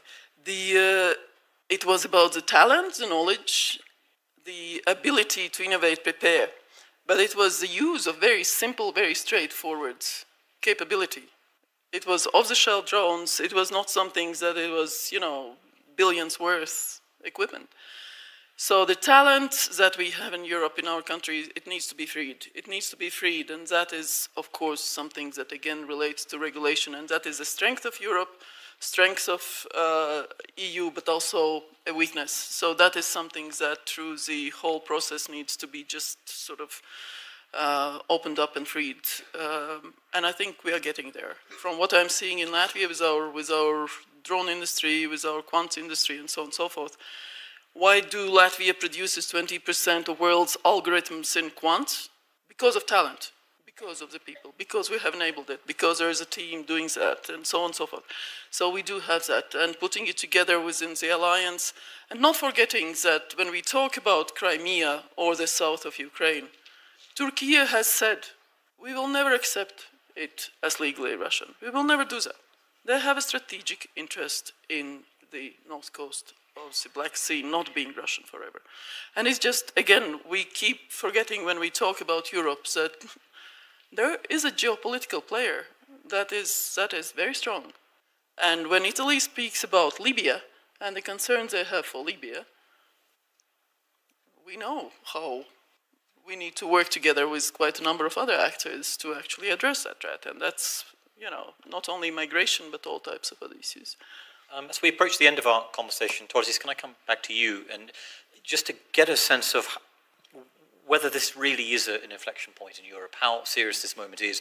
I talked about German rearmament and, on an incredible scale, just incredible, and then cultural steps like the deployment to Lithuania, not to mention many other things like the assistance to provide long-range strike, help Ukraine build long-range strike capabilities. But your country is also in its way undergoing a serious debate around the question of a standing army, the question of an intelligence service, which also speaks to the same really powerful current of change in Europe. Can you just give us a sense from that sort of high north, northern mid-Atlantic perspective? How does it feel to you, and does it feel different this time? It really does, and I think there's not like one specific thing. It's just when you look at all that is happening, and what they have in common is that, often when I come to and sit in a panel like this, the moderator, which you have not done, and I thank you for that, say, and please be optimistic. Please, be hopeful and end on a happy note. And I'm like, but why? Like, why should I end on a happy note and being optimistic? I'm I am in the category as well of being optimistic, and I'm grateful for being alive, and I see the beautiful things, and I want to be optimistic. But if you just look at what is happening in the world, I'm just not that optimistic. I'm sorry. But what I can say is that, if people would ask me, do you believe we have what it takes? Definitely. Do you believe that Europe can, really show and lead by courage, confidence, speed up production? Do you believe that Europe can be competitive, that we have an amazing, talent pool, that we can do all these things? I mean, we all talk about the natural resources and they are limited. The resource that is the most important one is very unlimited. And that is just the human, resource. But what does the human being need for that? It needs to be free. And so the individual rights and these values is what it's all about, and that is the same for Ukraine. And that's also what Putin is most afraid of. He's not afraid whether he will be, fought back with the territory that he gained. He's afraid whether Ukraine will be able to pursue what it wants. That's what he's afraid of. And so I would hope that Europe, with North America and then other allies as well, that we are ready to defend what is most important for each and every human being. Ukraine is showing us that they are ready to do so. We know that we have what it takes, but will we do it? In the time we have? I don't know. I mean, I truly hope so. I come from my generation was promised that the things that we're seeing would never happen again. And then they did. So you know, I try to be optimistic. I know we can, but whether we will, I hope so. And I will also conclude not on a very sort of positive basis. Actually, what I think was what I started is this subconventional threat. It's cheaper to take countries over from within, preparing the grounds and taking over the leadership at the highest possible level, and get them do what they want. And that way, splitting EU or NATO or whatever. And that is, I think, the way we should look at it, and should be aware that this is what's happening. Thank you, Barbara, for reminding us it's not just conventional defence. And thank you all for a very stimulating panel in your thoughts. Thanks to our wonderful panel. Well, tonight's just a flavour of what's yet to come. Thank you so much for joining us. I'd encourage you to please look frequently at the agenda. Hit refresh. As you know, we've had a lot of changes, and planes continue to be diverted to Grand Junction. It is beautiful on I-70 this time of year, but I don't recommend it. Thank you so much. We'll start promptly tomorrow morning with an out of the world panel on space. Now I'd invite you all to walk through the meadows, please, and we'll have a reception for all Aspen Security Forum pass holders at Dor Hosier, where you picked up your credentials. Thank you, and thanks to the panel.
Good afternoon.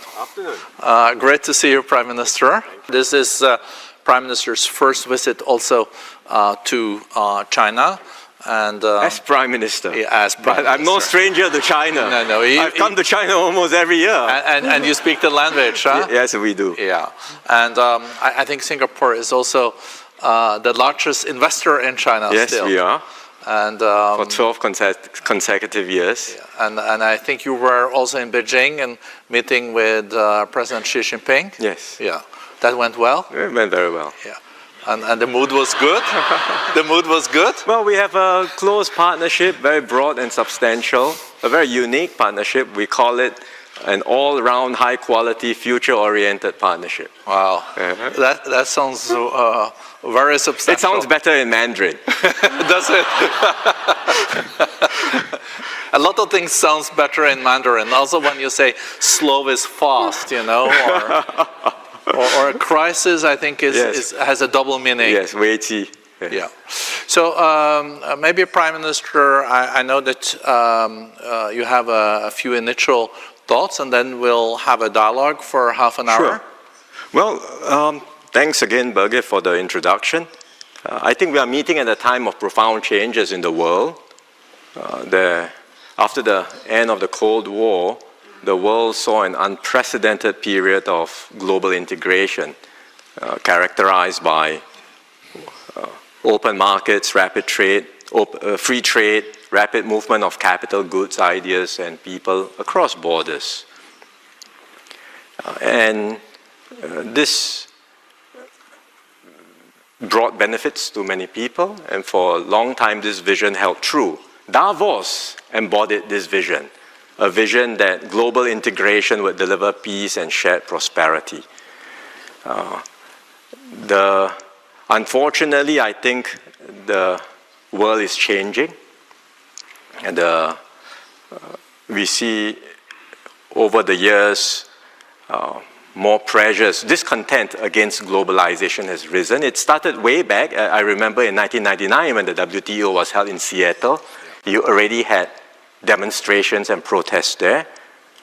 But since then, year after year, you see in advanced economies, cities being destroyed because factories are closed, livelihoods get disrupted, jobs are displaced. And in more recent years, because of COVID and the concerns over supply security, because of conflicts in Europe and the Middle East, now concerns about security have risen. And we are in a very different position today. The global norms, global rules are weakening, global institutions are weakening, and economic nationalism is replacing win-win cooperation. For small countries like Singapore, we are worried because we have limited options, we have limited bargaining power, and we risk being marginalized. But even bigger countries, I think, will have challenges dealing and operating in such a new environment because it will be harder for everyone to deal with common threats, be it pandemics, climate change, or financial shocks. So I think our response has to be collectively to try and still harness forces that will bring people together, promote integration, bring down barriers, and strengthen multilateralism. Multilateralism that is more resilient, more inclusive, and better suited to the realities of our time. So Singapore will do our part in this endeavor, whether it's forging partnerships, updating global rules, or advancing dialogue, working together with partners like the WEF. The efforts may seem small and incremental, but if like-minded countries everywhere were to do our part, then collectively I think we can make a difference. And then step by step, hopefully we can lay the groundwork for a new and more stable global order in time to come. Thank you. I think Prime Minister deserves an applause for that.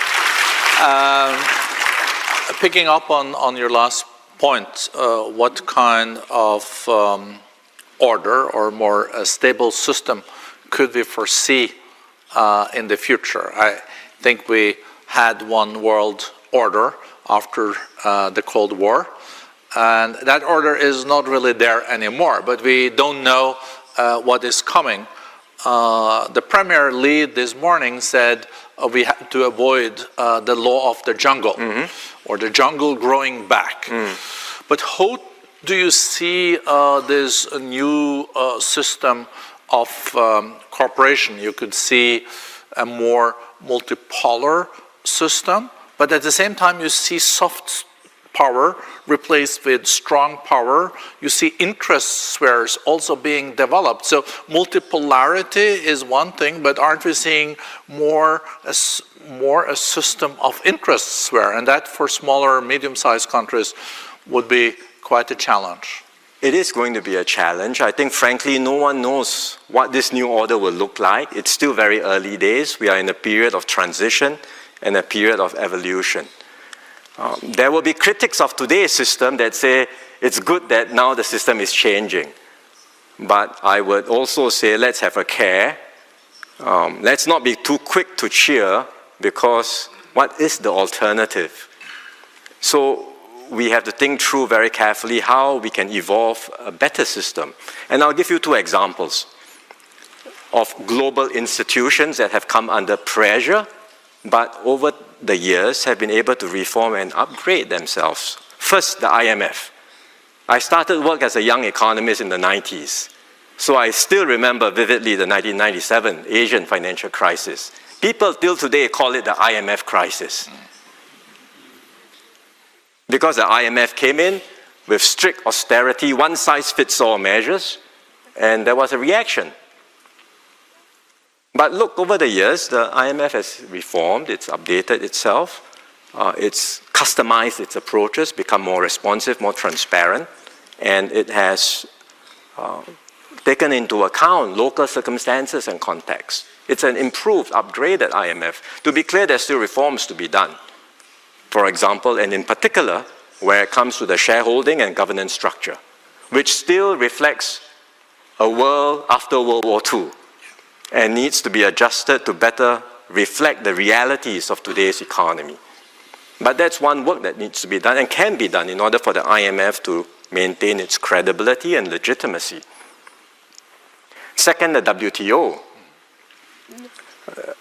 It has brought about free trade, a rules-based trading system which has benefited many countries, but there is a feeling that the system is not working as well. And indeed, some of the WTO rules have lagged behind the realities of today's economy, particularly in digital trade. So what do? And again, the response is not to jettison the rules, but to think about how it can be improved. And a few countries, like-minded countries, Singapore working with Japan and Australia, we have come together to initiate a joint initiative on e-commerce.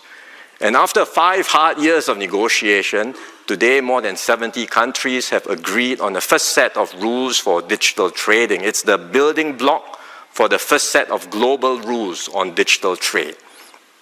And I give these illustrations to show that it is possible to update, evolve, improve the multilateral system and global institutions that we have today. It is painstaking work, but there is no alternative. A new system does not just appear by magic. You have to work at it. And with creative, pragmatic solutions, bringing along like-minded countries, if we are able to start some of this work, do the building blocks one by one, then in time to come, others that are more ready can join in. So this is what we would call a flexible multilateralism. It's not about ad hoc array of different rules, but starting first, laying the building blocks, and eventually others can join in, and we can steer progress in the right direction. It's very interesting, this notion of flexible multilateralism, because congratulations on getting an agreement around, I think, what they call these plurilaterals on this e-commerce. It means that countries that have common interests come together, and now we have more than 70 of them, and forming like trade rules in e-commerce. That's right. And later on, it can be more and more people, more and more countries contributing or being part of it, and then it could even turn into something that is multilateral. Yes. But with all these kind of more plurilaterals and also bilateral trade agreements, get too complicated, and regional ones and all that, don't we end up with a big spaghetti bowl then? Yes, there is that concern. But again, I ask, what is the alternative? Do nothing? It cannot be do nothing and hope that someday along the way something new emerges out of nowhere. I think we have to start from somewhere. And if we start with like-minded countries, putting in place some basic building blocks, but always with a view that whatever we do, it is open, it's inclusive. Others may not be ready to join, but in time to come they can join, and we can multilateralize these efforts. Exactly. Have also Singapore changed its approach? I think traditionally you were doing more trade agreements under multilateral agreements like WTO, but have you now embarked on bilateral trade agreements, mega regional ones? Are you know, some countries are really getting a lot of agreements there. I think number one is Chile with like 100 of them. Well, we did start with many bilateral FTAs too. Yeah. And then over time, these FTAs became the building blocks for a more robust multilateral system. Yeah. Today, when we look at the situation and some of the rising barriers to trade, again, our response would be to still work at reforming and updating the WTO, but in parallel, we are engaging with like-minded countries to find ways in which we can strengthen our trade and investment links. And we start with the countries nearest to us. Yeah. Malaysia and Indonesia, for example, we have a special economic zone now with Johor in Malaysia. We are working with Indonesia, where there's a free trade zone in the Riau Islands just next to us. So we have very close links with our closest neighbors. But even within Southeast Asia, we have a very close link with Vietnam. The Prime Minister of Vietnam is here. We have a connectivity agreement. We are doing something like more than 20 industrial parks in Vietnam. And then for the whole of ASEAN, we are looking at ways to better integrate ASEAN and make us more united, be able to offer a more competitive single market to investors. So that's within ASEAN. But outside of our region, we are also engaging different blocs. We already have very close links with China, Japan, Korea, India in Asia. But we are engaging outside of Asia, for example, with the EU, with the GCC, with Latin America. So we are trying to find ways to strengthen links with like-minded entities everywhere around the world. If you look at global economy, we've seen that the growth this year was expected 3.2, then it was revised to 2.8, yes. now to 2.5. Some have revised it down even to 2.3. Yeah.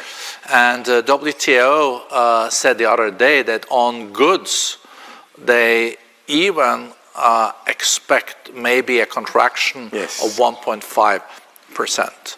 So trade used to be the driver of growth. I guess we need to find a different driver of growth moving forward. Could that be the new technologies? Could it replace trade? And how fundamental is the changing also on the trading landscape and the economic landscape? How do we avoid a sluggish growth for a decade to come like in the 70s? I think trade will still exist. There is a move towards security, resilience, greater self-sufficiency, but frankly, no one can be completely self-sufficient. Trade will still be around. Maybe it will not grow as much as it used to, but I believe there will still be trade, but the patterns of trade will change and evolve. Different supply chains, different configurations, and for Singapore, we just want to remain competitive and relevant and stay at the center of these evolving trade links. So trade remains relevant, but changing patterns. Technology will be a new driver, I'm quite sure of that.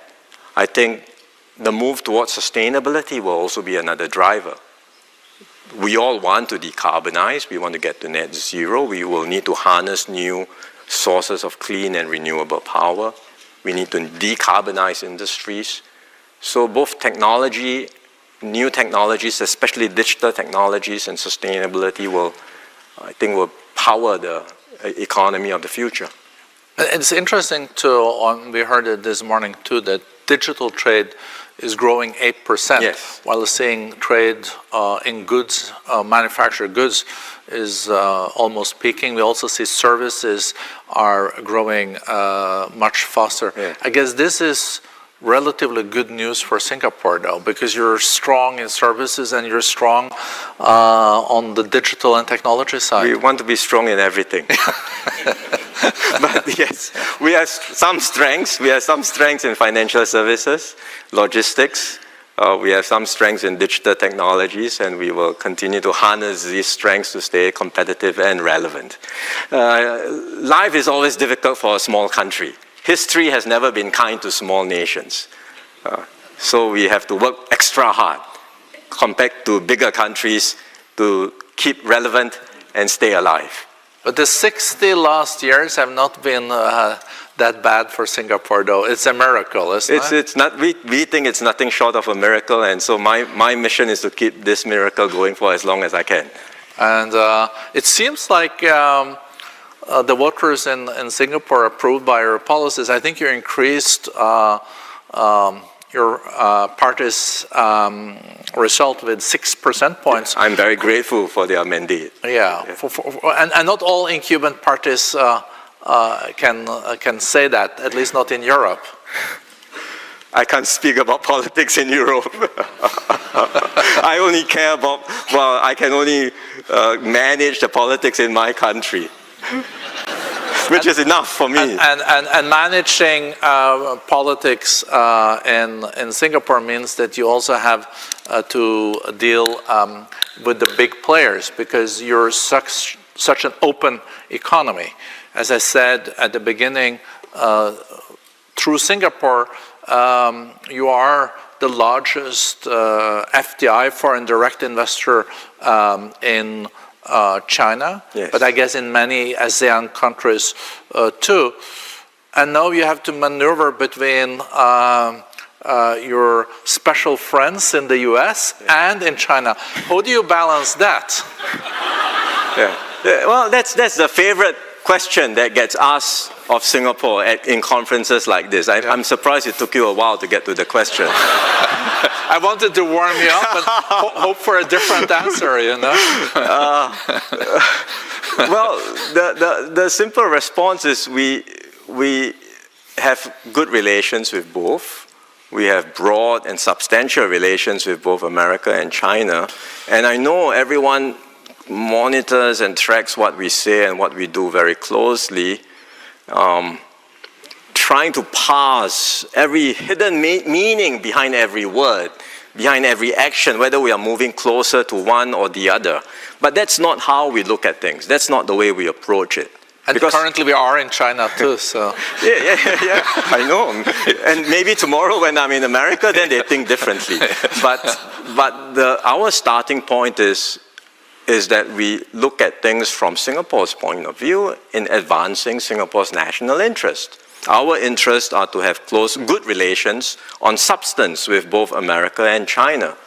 And we will continue to do whatever we need to do to promote and advance Singapore's interest. It's not about balancing between the two superpowers, but it's about being consistent and principled in advancing and promoting Singapore's interests. And that's what we will continue to do.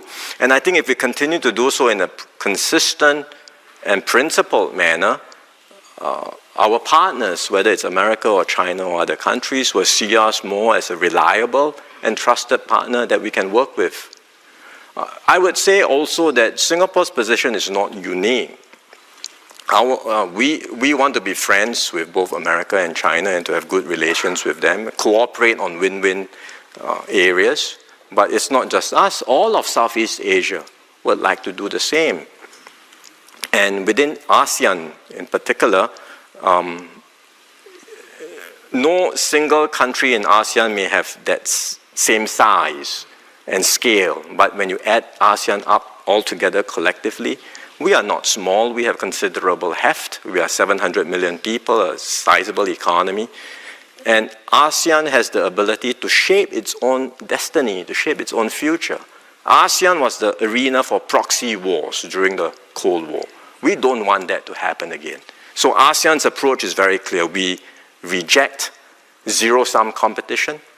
We embrace engagement with not just America and China, but with other major powers. And we want all to be engaged in this region, in Southeast Asia. America is the largest investor still in Southeast Asia. China remains the largest trading partner. We want both to be actively engaged. We want other major powers to be actively engaged. And we want the region to be an open and inclusive arena where people have stakes in the region and we can all work together for shared prosperity. And ASEAN will work towards that objective. But ASEAN is quite a diverse group too. It is. So, hence the work to integrate and to make ASEAN stronger and more united. How is the single market going? Becoming better and better each and every day. With baby steps or big steps? Yeah, we will keep trying. I would say, if you think about it, there is already a very intricate supply chain connecting ASEAN. You can have, for example, cotton from the Philippines being spun in Thailand, dyed, and then stitched together into garments in Vietnam or Indonesia and exported to the world. And shipped out of Singapore? Possibly out of our ports, with HQ in Singapore, with R&D done in Singapore. So it's an entire ASEAN supply chain, which it already exists today, and we are continuing to find ways to bring down barriers. We are largely tariff-free today, but I think the barriers are also in non-tariff areas. And we are trying to find ways to bring down barriers, to integrate our economies, our payment systems, a whole range of things to make ASEAN more competitive and to offer ourselves as that single market to investors. Prime Minister, you said that your role is to advance Singapore's interest and also to be a reliable partner. But is it more complex today because of the fragmented geopolitical landscape we're faced with to advance interest than in the past? For sure. I readily acknowledge that. My job is harder. And sometimes you can end up between a rock and a hard place, but it doesn't seem like Singapore has ended up there so far. So far, no, and we hope we won't end up there as well. If we end up in a hard place, it's not just us. Many other countries will also end up in a hard place, and I think the consequence of that will be disastrous for the world. So we hope we will never get there. We were very close to almost a full-fledged war in the Middle East. It could have also ended up with spreading to the Gulf countries. Yes. And it seems like this is cooling or calming down. We hope so. Yes. And then we have, for the first time, a major war in Europe happening. How worried are you for the future that we could again see wars happening? And even if you're seeing sluggish economic growth today, just imagine if the war between Israel and Iran had spread and a closure of the Strait of Hormuz would have happened. It would have had devastating consequences. What can we do to mitigate the risks? And the NATO meeting is happening now, and they're increasing their aspirations to 5% of GDP to the military. Yeah. Who would have thought that? It was controversial. Last time I was at the NATO meeting, it was controversial to go up to 2%. Yes. As I said just now, it's a different world because the accumulation of discontent against globalization, as well as a combination of recent experiences with COVID and security concerns have led to a situation where today security is a paramount concern of many countries. And so it's not just about military spending, it's about more resilient, more secure supply chains, for fear that along the way, if something were to happen, if push comes to shove, I need the supplies, but it's not forthcoming. And no country wants to end up in that position. So it's understandable that countries are concerned, governments are concerned, and responding to this concern. But I think we should have a care about abandoning the concept of economic integration, because integration cannot guarantee peace, but I think it certainly gives us a better chance for peace than a me-first approach. The more countries prioritize their own private national interest and allow the common global or shared interest to go down the drain, the more we will all be worse off. That lesson is so clear from history. So let's not repeat the mistakes of history. I think that's it's a very important reminder. Coming back to the tariffs and trade, what has your dialogue with the U.S. administration been so far? What is Singapore faced with? Oh, we got 10% tariffs. That is relatively a good deal, though, isn't it? Oh. I heard about 140%, but I think that's no 50, isn't it? Well, if you look at the facts, we have an FTA with America. America has a surplus with us. So on the basis of the FTA and the fact on the trade balance, we should have a 0 tariff, not a 10% tariff. But I think America has decided that 10% is their baseline tariff, and they are probably not going to go below 10%. So we have been engaging the officials, but that I think is their sort of mindset at this stage. But I know that other ASEAN countries have higher tariffs than us, and they have been also engaging their American counterparts. And we hope in time to come when America makes a decision on the reciprocal tariffs, that it will be able to bring them down, at least closer to 10%, if not 10%. If indeed 10% is going to be the baseline applied to all countries. And I think it's also important to remind ourselves that, you know, we're getting used to 10%, but this is still very high. It's 3 times higher than it used to be on average from the US. So it's already quite substantial. Yeah, that's why I've said that we are in a new era where there will be more barriers to trade. And we have to accept these realities, not that we think it's a good idea, but these are the realities that we have to work with. And in the meanwhile, countries that would like to promote and advance the agenda for free trade should come together and work in different formats, different platforms, whether regional or plurilateral platforms, to advance the agenda for free trade. And Singapore will be the first to lead the charge on this. You know, Singapore has always been at the forefront also when it comes to technology. Just go to the port of Singapore and it is just mind-boggling what you're faced with. With Gen AI, with the robotics, with the synthetic biology, with also now satellites, but also space. There is so much happening.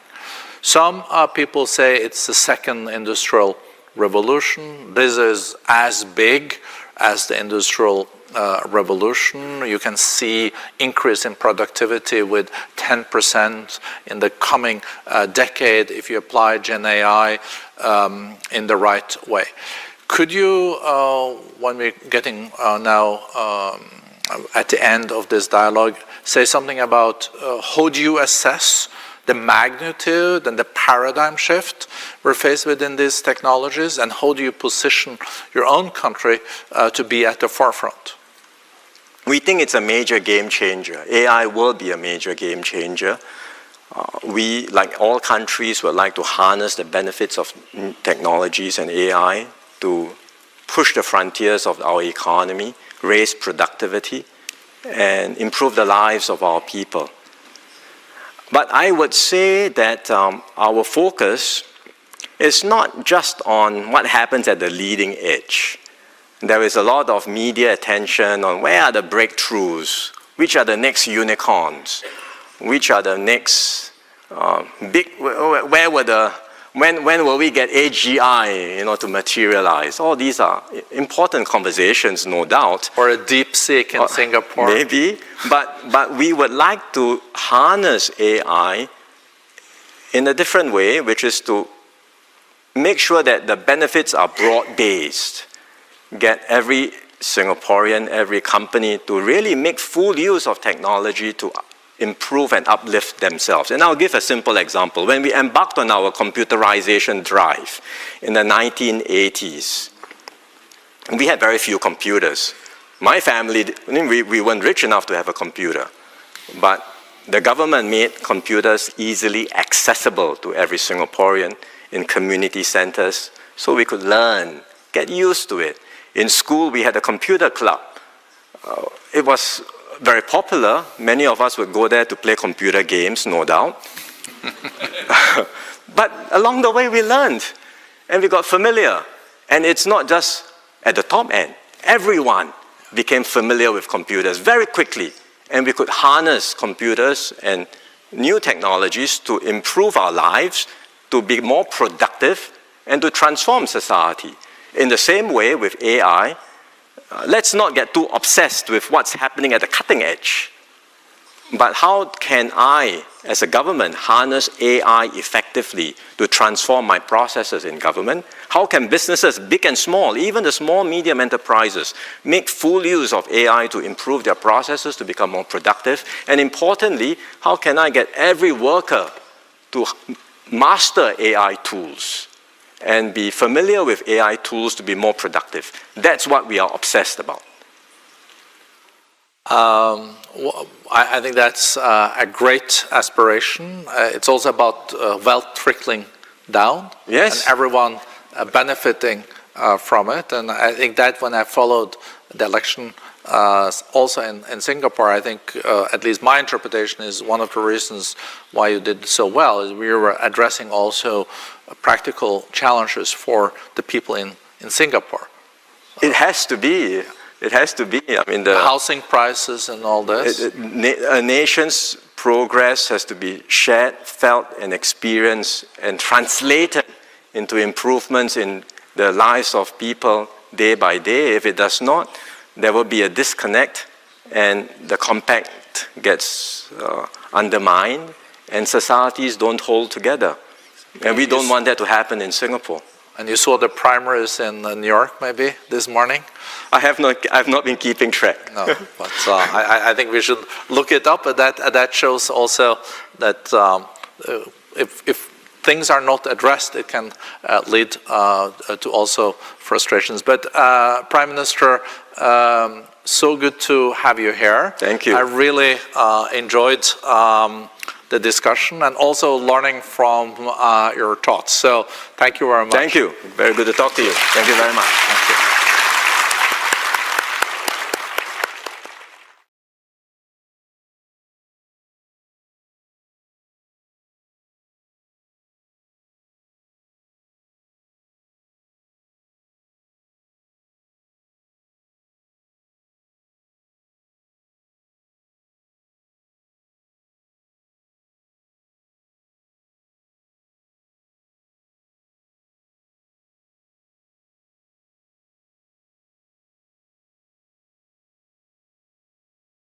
Good afternoon. Afternoon. Great to see you, Prime Minister. Thank you. And we're so privileged to have the newly re-elected Prime Minister, Lawrence Wong, with us of Singapore. This is Prime Minister's first visit also to China.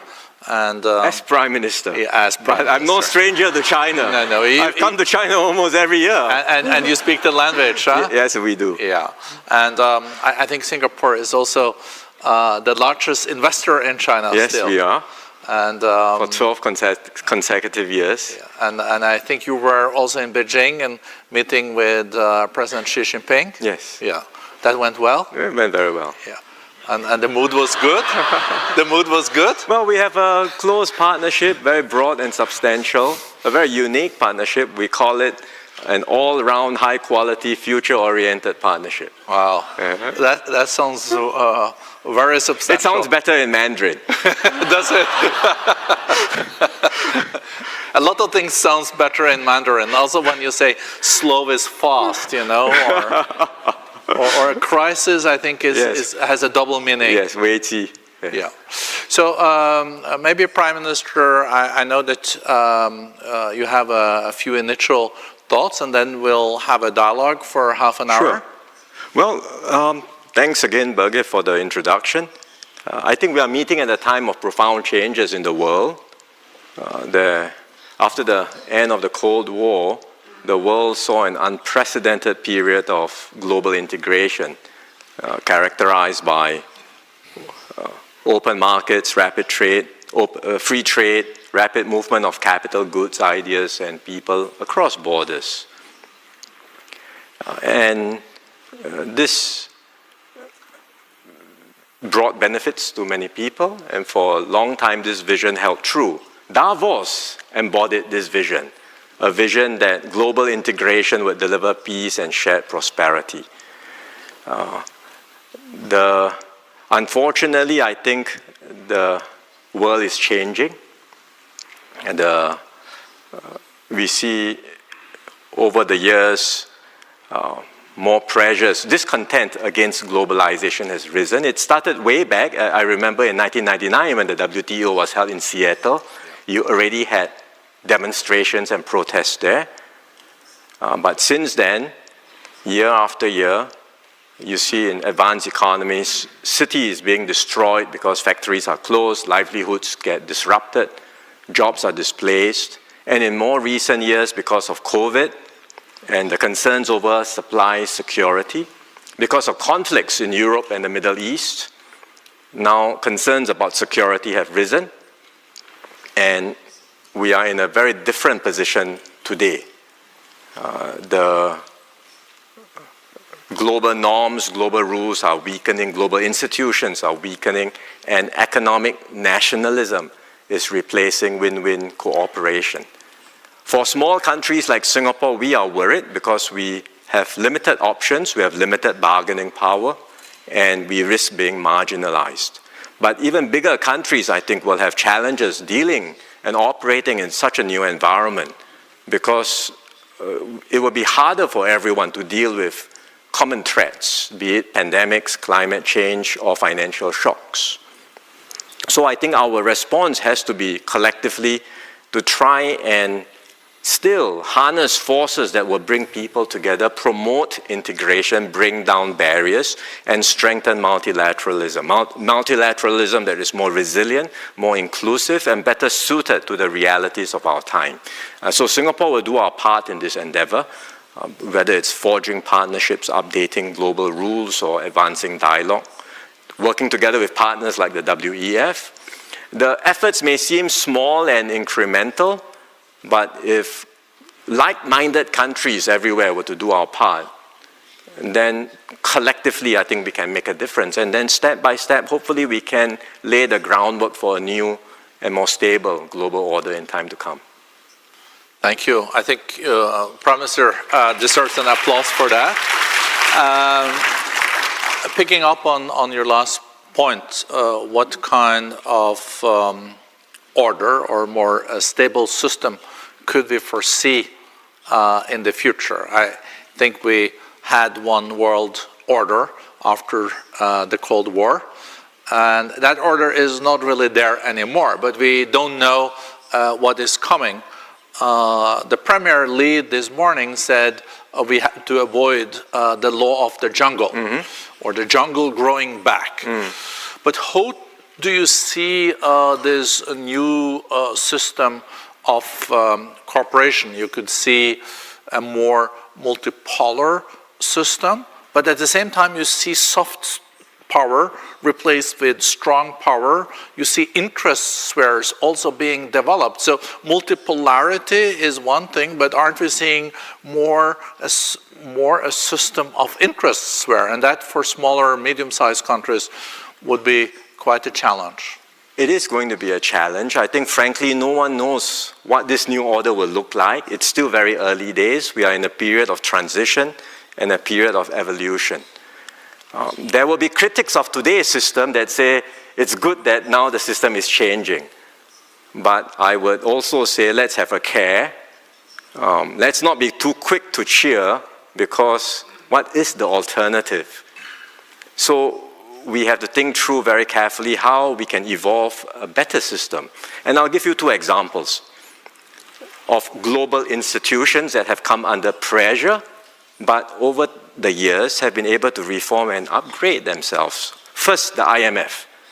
I started work as a young economist in the 90s, so I still remember vividly the 1997 Asian financial crisis. People till today call it the IMF crisis, because the IMF came in with strict austerity, one-size-fits-all measures, and there was a reaction. But look, over the years, the IMF has reformed, it's updated itself, it's customized its approaches, become more responsive, more transparent, and it has taken into account local circumstances and context. It's an improved, upgraded IMF. To be clear, there's still reforms to be done. For example, and in particular, where it comes to the shareholding and governance structure, which still reflects a world after World War II and needs to be adjusted to better reflect the realities of today's economy. But that's one work that needs to be done and can be done in order for the IMF to maintain its credibility and legitimacy. Second, the WTO. It has brought about free trade, a rules-based trading system which has benefited many countries, but there is a feeling that the system is not working as well. And indeed, some of the WTO rules have lagged behind the realities of today's economy, particularly in digital trade. So what do we do? And again, the response is not to jettison the rules, but to think about how it can be improved. And a few countries like-minded countries, Singapore working with Japan and Australia, we have come together to initiate a joint initiative on e-commerce. And after 5 hard years of negotiation, today more than 70 countries have agreed on the first set of rules for digital trading. It's the building block for the first set of global rules on digital trade. And I give these illustrations to show that it is possible to update, evolve, improve the multilateral system and global institutions that we have today. It is painstaking work, but there is no alternative. A new system does not just appear by magic. You have to work at it. And with creative, pragmatic solutions, bringing along like-minded countries, if we are able to start some of this work, do the building blocks one by one, then in time to come, others that are more ready can join in. So this is what we would call a flexible multilateralism. It's not about ad hoc array of different rules, but starting first, laying the building blocks, and eventually others can join in, and we can steer progress in the right direction. It's very interesting, this notion of flexible multilateralism, because congratulations on getting an agreement around, I think, what they call these plurilaterals on this e-commerce. It means that countries that have common interests come together, and now we have more than 70 of them, and forming like trade rules in e-commerce. That's right. And later on, it can be more and more people, more and more countries contributing or being part of it, and then it could even turn into something that is multilateral. Yes. But with all these kind of more plurilaterals and also bilateral trade agreements, they get too complicated, and regional ones and all that, don't we end up with a big spaghetti bowl then? Yes, there is that concern. But again, I ask, what is the alternative? Do nothing? It cannot be do nothing and hope that someday along the way something new emerges out of nowhere. I think we have to start from somewhere. And if we start with like-minded countries, putting in place some basic building blocks, but always with a view that whatever we do, it is open, it's inclusive. Others may not be ready to join, but in time to come they can join, and we can multilateralize these efforts. Exactly. Have also Singapore changed its approach? I think traditionally you were doing more trade agreements under multilateral agreements like WTO, but have you now embarked on bilateral trade agreements, mega regional ones? Are you know, some countries are really getting a lot of agreements there. I think number one is Chile with like 100 of them. Well, we did start with many bilateral FTAs too. Yeah. And then over time, these FTAs became the building blocks for a more robust multilateral system. Yeah. Today, when we look at the situation and some of the rising barriers to trade, again, our response would be to still work at reforming and updating the WTO, but in parallel, we are engaging with like-minded countries to find ways in which we can strengthen our trade and investment links. And we start with the countries nearest to us. Yeah. Malaysia and Indonesia, for example, we have a special economic zone now with Johor in Malaysia. We are working with Indonesia, where there's a free trade zone in the Riau Islands just next to us. So we have very close links with our closest neighbors. But even within Southeast Asia, we have a very close link with Vietnam. The Prime Minister of Vietnam is here. We have a connectivity agreement. We are doing something like more than 20 industrial parks in Vietnam. And then for the whole of ASEAN, we are looking at ways to better integrate ASEAN and make us more united, be able to offer a more competitive single market to investors. So that's within ASEAN. But outside of our region, we are also engaging different blocs. We already have very close links with China, Japan, Korea, India in Asia. But we are engaging outside of Asia, for example, with the EU, with the GCC, with Latin America. So we are trying to find ways to strengthen links with like-minded entities everywhere around the world. If you look at global economy, we've seen that the growth this year was expected 3.2. Then it was revised to 2.8, Yes. now to 2.5. Some have revised it down even to 2.3. Yeah. And WTO said the other day that on goods, they even expect maybe a contraction Yes. of 1.5%. So trade used to be the driver of growth. I guess we need to find a different driver of growth moving forward. Could that be the new technologies? Could it replace trade? And how fundamental is the changing also on the trading landscape and the economic landscape? How do we avoid a sluggish growth for a decade to come like in the 70s? I think trade will still exist. There is a move towards security, resilience, greater self-sufficiency, but frankly, no one can be completely self-sufficient. Trade will still be around. Maybe it will not grow as much as it used to, but I believe there will still be trade, but the patterns of trade will change and evolve. Different supply chains, different configurations, and for Singapore, we just want to remain competitive and relevant and stay at the center of these evolving trade links. So trade remains relevant, but changing patterns. Technology will be a new driver, I'm quite sure of that. I think the move towards sustainability will also be another driver. We all want to decarbonize, we want to get to net zero, we will need to harness new sources of clean and renewable power. We need to decarbonize industries. So both technology, new technologies, especially digital technologies and sustainability will, I think, will power the economy of the future.